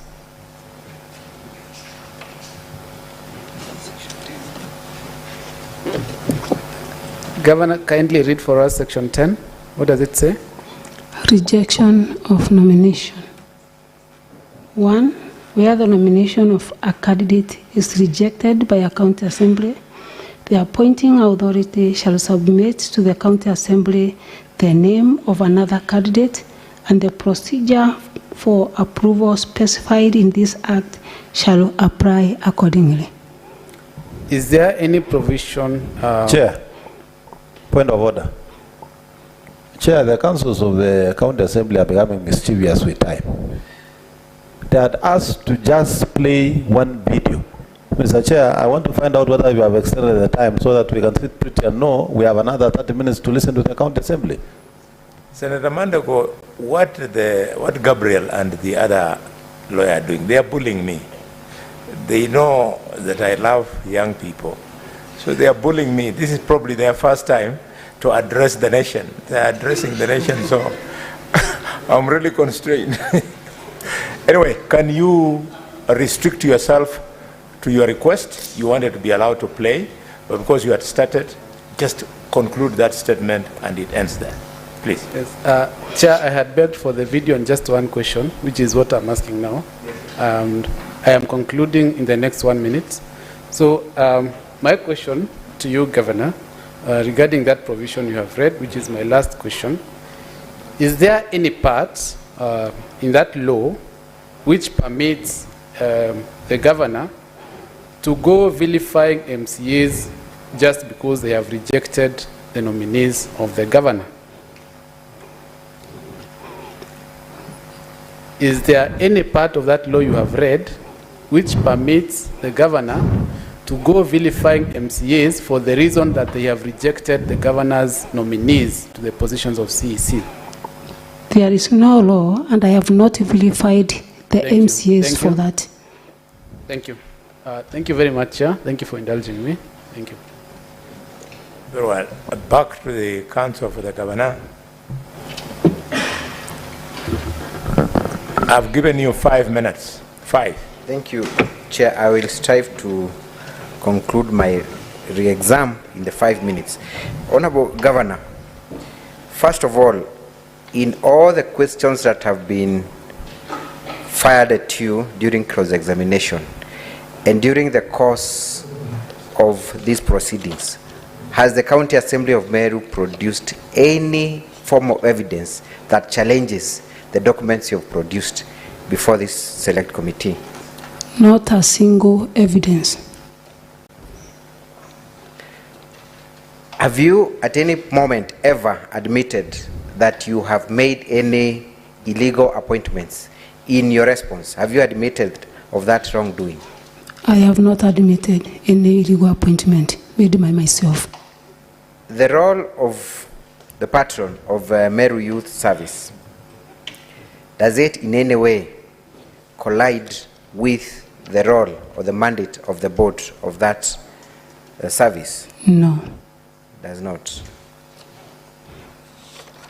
You have talked about your Okolea initiative, which you have been involved in for the last 10 years or so. When you became governor, did you abandon that initiative? No, I did not. Do you still get requests by the needy to support them through that initiative, even after you became governor? The requests have increased. They have now as the governor. They have indeed increased. Does your conscience rather allow you to turn down such requests merely because you become a governor? No, to my understanding, I should even be more conscious to them than before. Thank you. You have also been asked why you did not involve the county secretary to come and testify on your behalf or on any of those appointments that you've been accused of. Is it within your mandate to direct the county assembly to come and testify before the Senate on a personal matter touching on an accusation on a personal matter? No.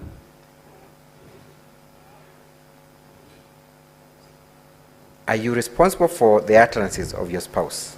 Not at all. You have also been told that you want to be excused merely because you are a woman. Have you sought to be excused for any wrongdoings because you are a woman? No. Kindly read page 18 of your volume 1. What have you said in your pleadings in respect to the gender issue? That the challenges facing women in political participation have been recognized as a real problem in Kenyan government structure, leading to the introduction of the 2/3 gender rule that is yet to be implemented several years after inclusion in the Constitution. There's no law requiring gender parity in gubernatorial positions, which have been a practice reserved for men and women and left to compete like any other male candidate, and therefore those who go through this should not be brought down where there is no wrongdoing. So have you in any way sought to be excused because you're a woman in your pleadings? No. You have not. Let us talk about the approach taken by the MCAs. Have any of the MCAs or any committee of the County Assembly of Meru ever summoned you in the oversight role to address any of the issues that now appear in this motion for impeachment? Chair, there was no such question in cross-examination. By law, that question is not permissible in re-examination because it's new territory and will not have the opportunity to address it. I abandoned that question, Chair. Then the objection by Dr. Mdhomi is upheld. Thank you. Let us talk about the disbursement of bursaries through Kasti Misheni. Has Kasti Misheni dispersed any bursary funds? No. Has she collected a list of any needy students and presented them for allocation of any bursary funds? No. Finally, Governor, you have been accused of not working with any of the leaders of Meru. What would you like to say in this forum, specifically to the members who have been elected to represent the great people of Meru? If you're given that opportunity and forum, what would you say to all these elected leaders that you are accused of vilifying, whether or not they are participating in these proceedings or not? What would you want to tell them? I've been working with all members elected in Meru County, and for any case that maybe there is little misunderstanding between myself and any other leader, I've gone ahead to try and seek remedy to the situation so that I can work with everybody. That is all? It is not all, because from my own understanding, I've gone around over 26 once in Meru County, and in every ward, I've been accompanied by the area MCA.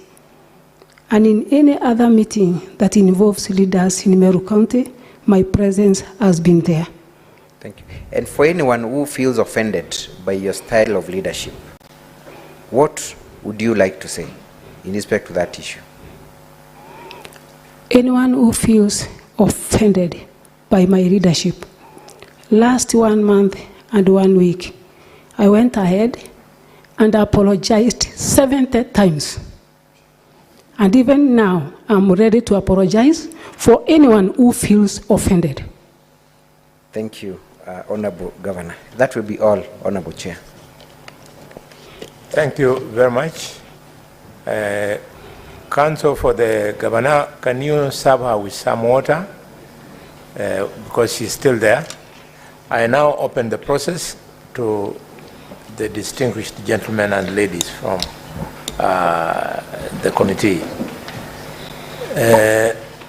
Senator Roba.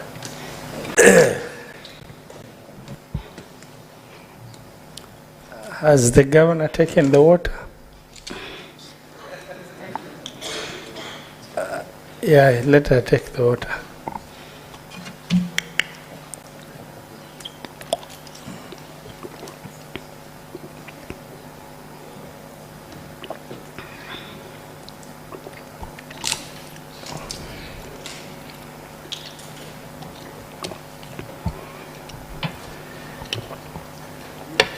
Thank you very much, Chairman. Honorable Governor, for some of the questions, just yes or no, that requires a bit of explanation, you will do. And for the benefit of, because the accusation that has been brought before us as an impeachment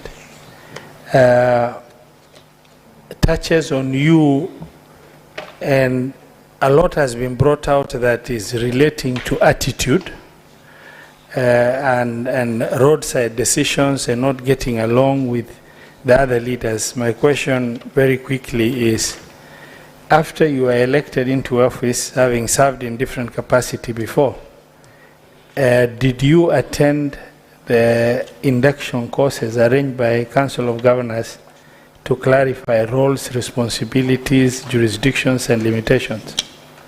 Yes. You have presented an evidence here, volume 2, from page 30 to the end, and the council can help you pull it out, your own evidence, volume 2.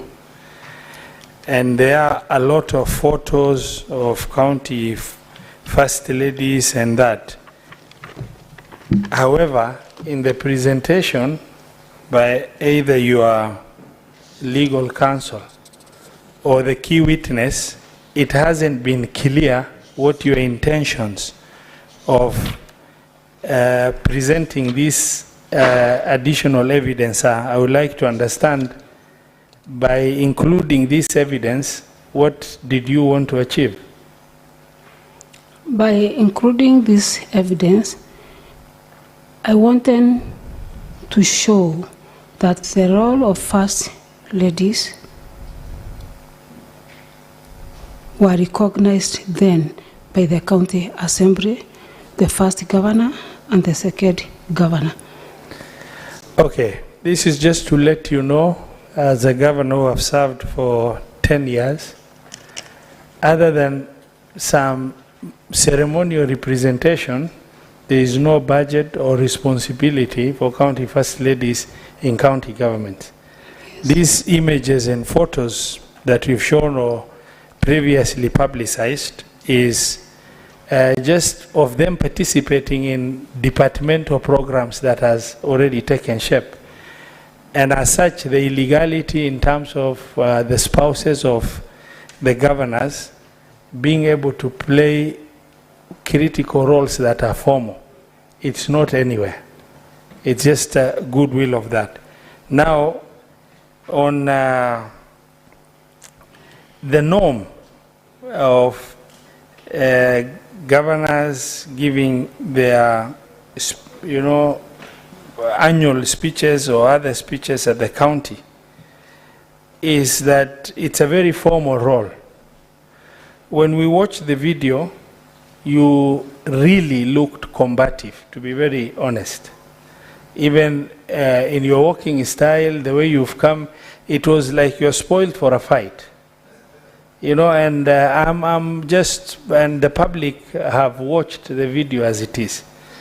And again, unfortunately or fortunately, I've served for 10 years. And we've done these speeches. It's very formal, extremely quiet. The processes are captured.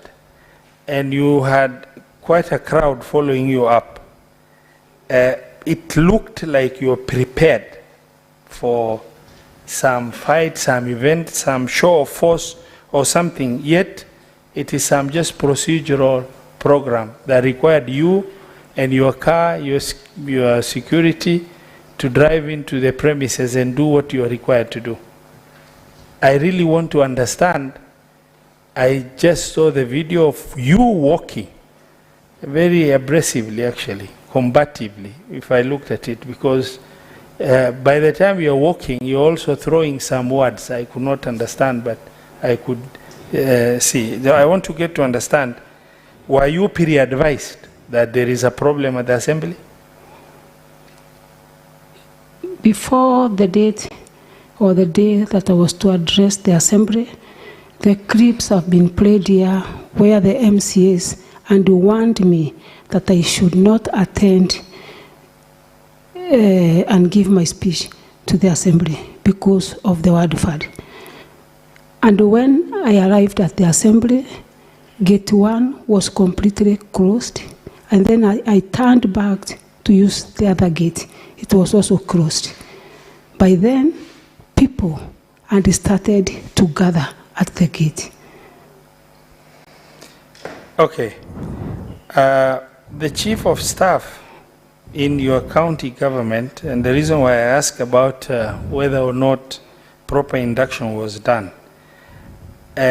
from the practice and for the formative years of the first 5 years of devolution, there was nothing to rely on. Second 5 years, there is institutional memory everywhere. This is personal staff of the governor. But then the evidence is presented of letters he has written to County Public Service Board and various other entities, including chief officers, the payroll manager, and everybody else, indicates that that is a clear role of the county secretary.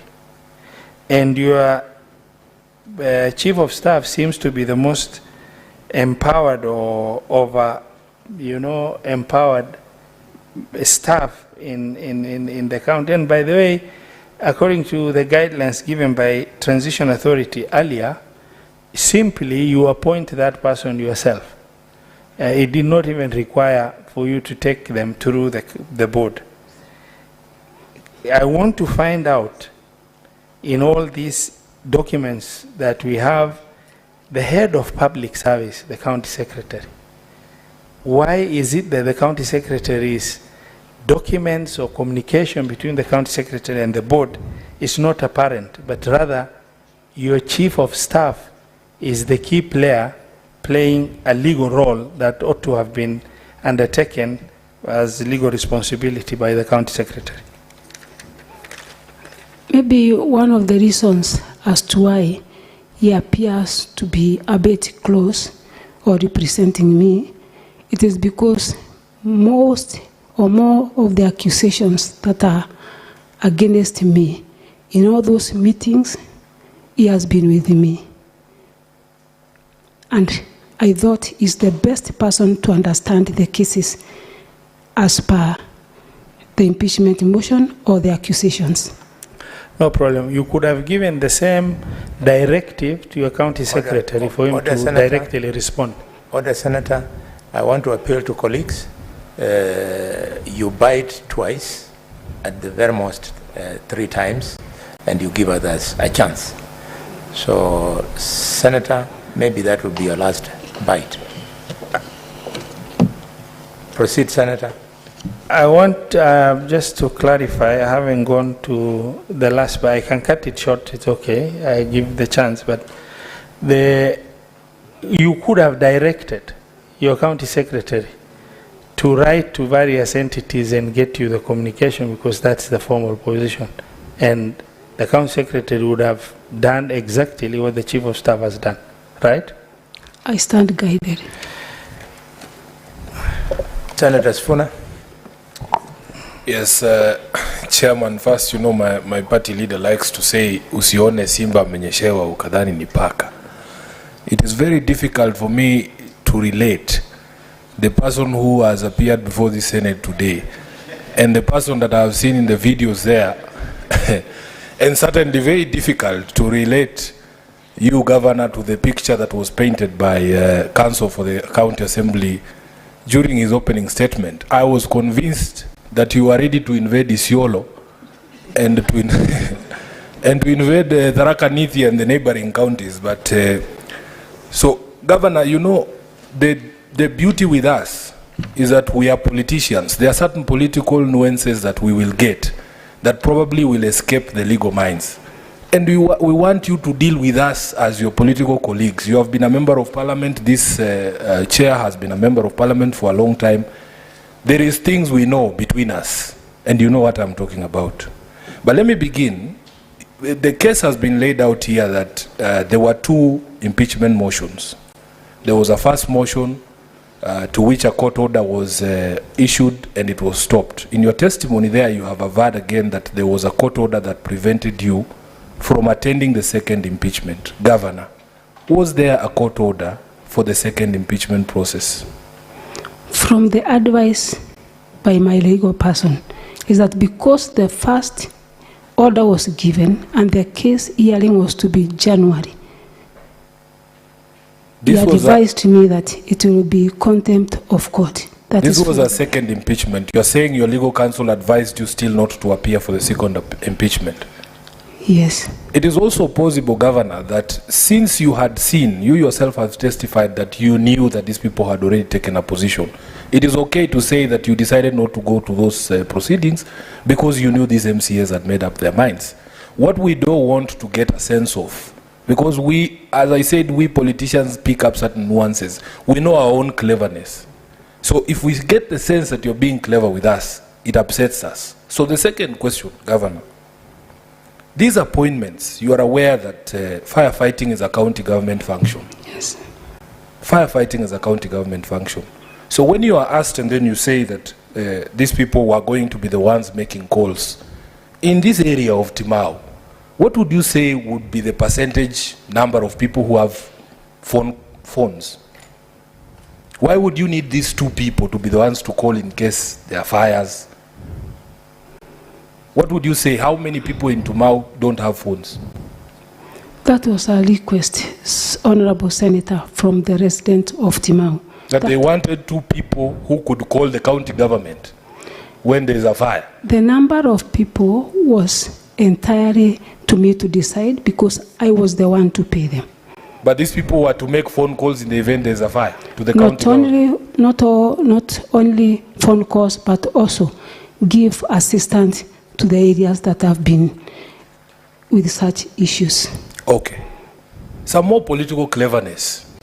This question of the harassment of Honorable Mitili at this event where you are saying it was demanded by the crowd.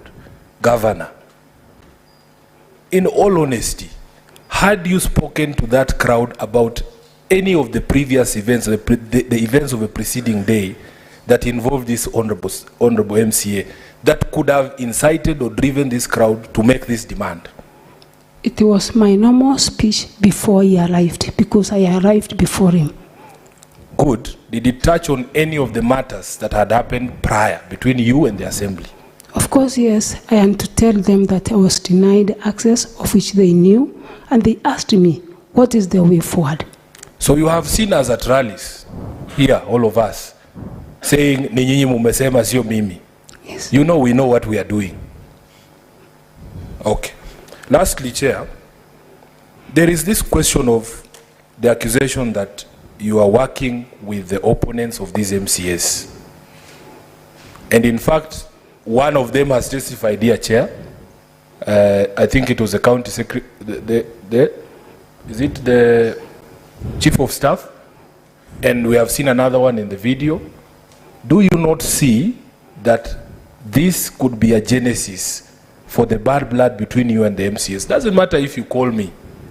Doesn't matter if you call me, but if you also call Bishop Margaret Wanjiru, and you are the person who has become president, and you are giving her all this prominence, and don't you see as a politician that that could be the basis of sowing discord between me and you? Honorable Senator, the two people that I've been accused of working with have been my long-time friends. And because they have been my friends, and they lost the election, am I supposed to abandon them in my meetings? So are you saying there are only those two? They have brought two of them. No, I'm not aware. the ones you're working with, Governor, are they only those two? So many of them. Of the ones who came number two? No, no, no. Those who came number two, only one. Okay. Finally, I want you to tell me, as a person who, I'm the Senator of Nairobi, I'm not intimately or intricately involved in the issues of Meru. What is the one solution, because you have tried many, if applied by this Senate in the county of Meru, everything would work? Is it this ward fund? Is it your impeachment? Is it the dissolution of the assembly? In your view, as a leader elected in Meru, what is this one solution if applied by the Senate today? Meru would be up and running again. Thank you, Honorable Senator. The one solution that I think can solve all the problems is making the word FAD legal, or have a framework to work with. I thank you, Chair.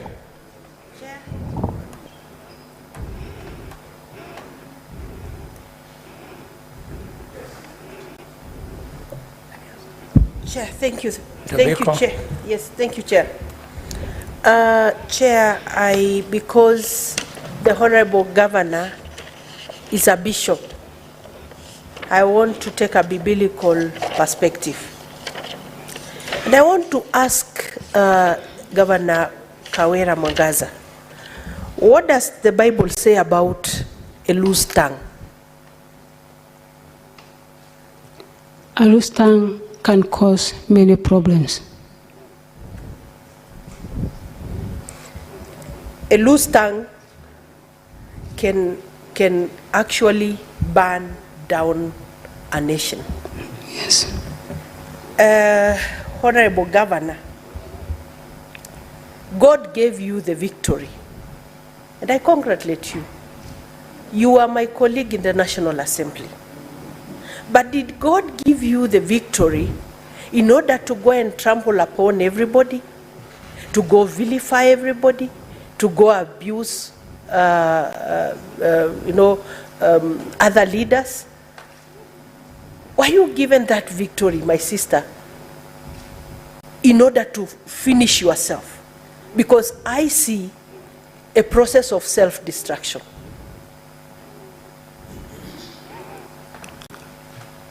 Honorable Senator, God gave me the victory. And the word of God says that God will never share his glory with any man. I've tried my best to bring MCAs on board, but the only problem is word fad. The rest that has been labeled against me is a narrative to cover what the demands are. From the time we started hearing the witnesses from the county assembly, they denied completely about them asking word for it. Until when the video clips were played, we came to understand that the problem was word for it. I've never and I will never fight anyone as a leader. Okay, I may not understand Kimeru, and yes, Chair, this committee will be faced with a challenge of a very delicate balance of an assembly that will walk out on a governor, an assembly that shows defiance, but also we have seen clips of a governor who is, and it's not me, it's what we have seen in the clips, who is outrageously aggressive on other leaders, seems to be on our path. I mean, the body language can also be interpreted, even if I don't understand the language of Kimeru. But let me go on. No, the Bible also says that pride comes before a fall. I hope this victory will not be the cause for your fall. My sister, I also wanted, and let me just refer you as my sister because you know I am. Because you know this case puts some of us in a very precarious situation. And I have said it on the floor of this house. Because I contested for governorship in Kajiado.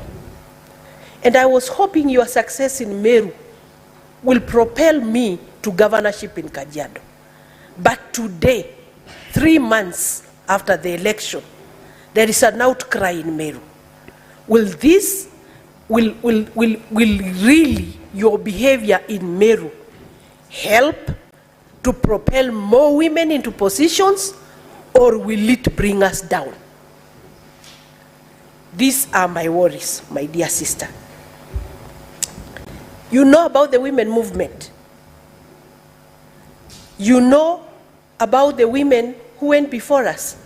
Akina Phoebe Asio, Akina Grace Ogot, Jane Kiano, Julia Ojiambo, Zipporah Kitony, Charity Ngilu, Martha Karua, and more recently, Governor Waiguru, Governor Cecily Mbarire, Governor Gladys Wanga, Governor Achani, Governor Susan Kihika. You know about the League of Kenya Women Voters? You know about Center for Multi-Party Democracy. You know what it has costed the women of this country to create space for leadership. Will you be the downfall of the women of Kenya?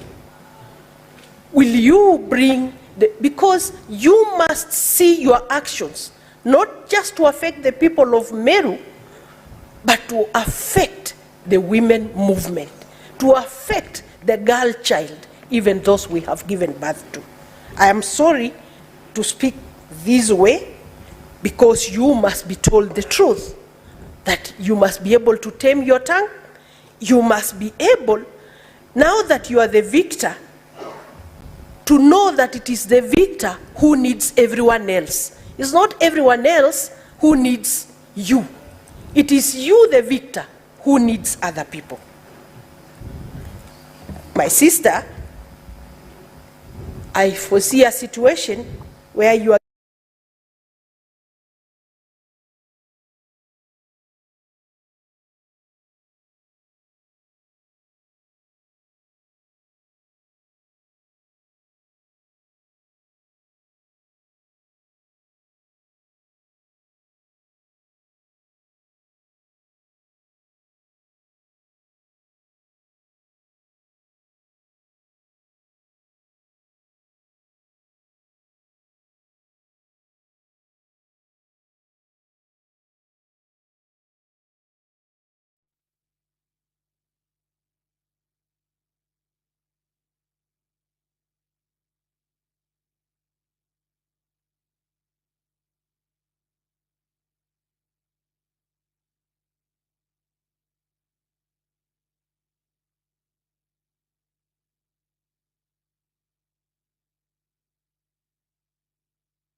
because in a way, she is telling it to the witness.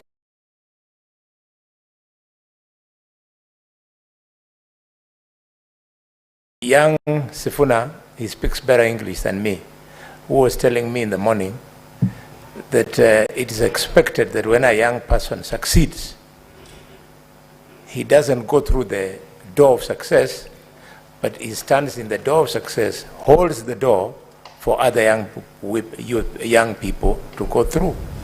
So I am allowing Tobiko to do what she's doing, because should the decision of this committee be that the governor will not be impeached, the governor should not leave here thinking that this committee has not seen the things that Tobiko is saying.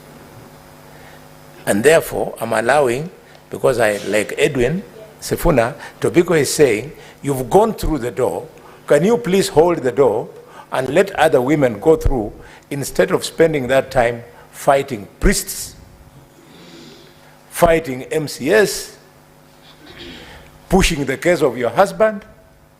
I think that is the way I understand it, and this is why I'm allowing it. So, but Tobiko, having protected you, allow me to guide you. Question. Allow me to guide you. I'm your elder brother. Allow me. Okay? You can do that, but also remember what Mandako is saying. You do it so that you are actually calling for some response. When she stands there, then a witness is not supposed to be lectured. He's supposed to give us information. Can you extract the information? Asking the question now. Very good. So, Governor Kawira, 3 months after the general election, the Senate has been implored to overturn the sovereign will of the people of Meru. Would you tell us what is fundamentally wrong and how are we going to address it? Because all these leaders cannot be here for nothing. Can you tell us how to address this situation? Once again, Honorable Senator, let me repeat myself again. The only problem is the word fund. And I made a budget with the 10 million for every word, that is 46 words, including the special word. And the MCAs were not ready to work with the 10 million.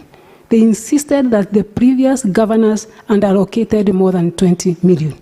And within 3 months, there is no way I could have changed to earn money without legal framework as to how the money will be operated in the counties. That is the only problem. Yes, Senator Meru. Yeah, thank you, Chair. I will start from where Senator Tobiko was laying a background to a question that gender mainstreaming has come a long way. From the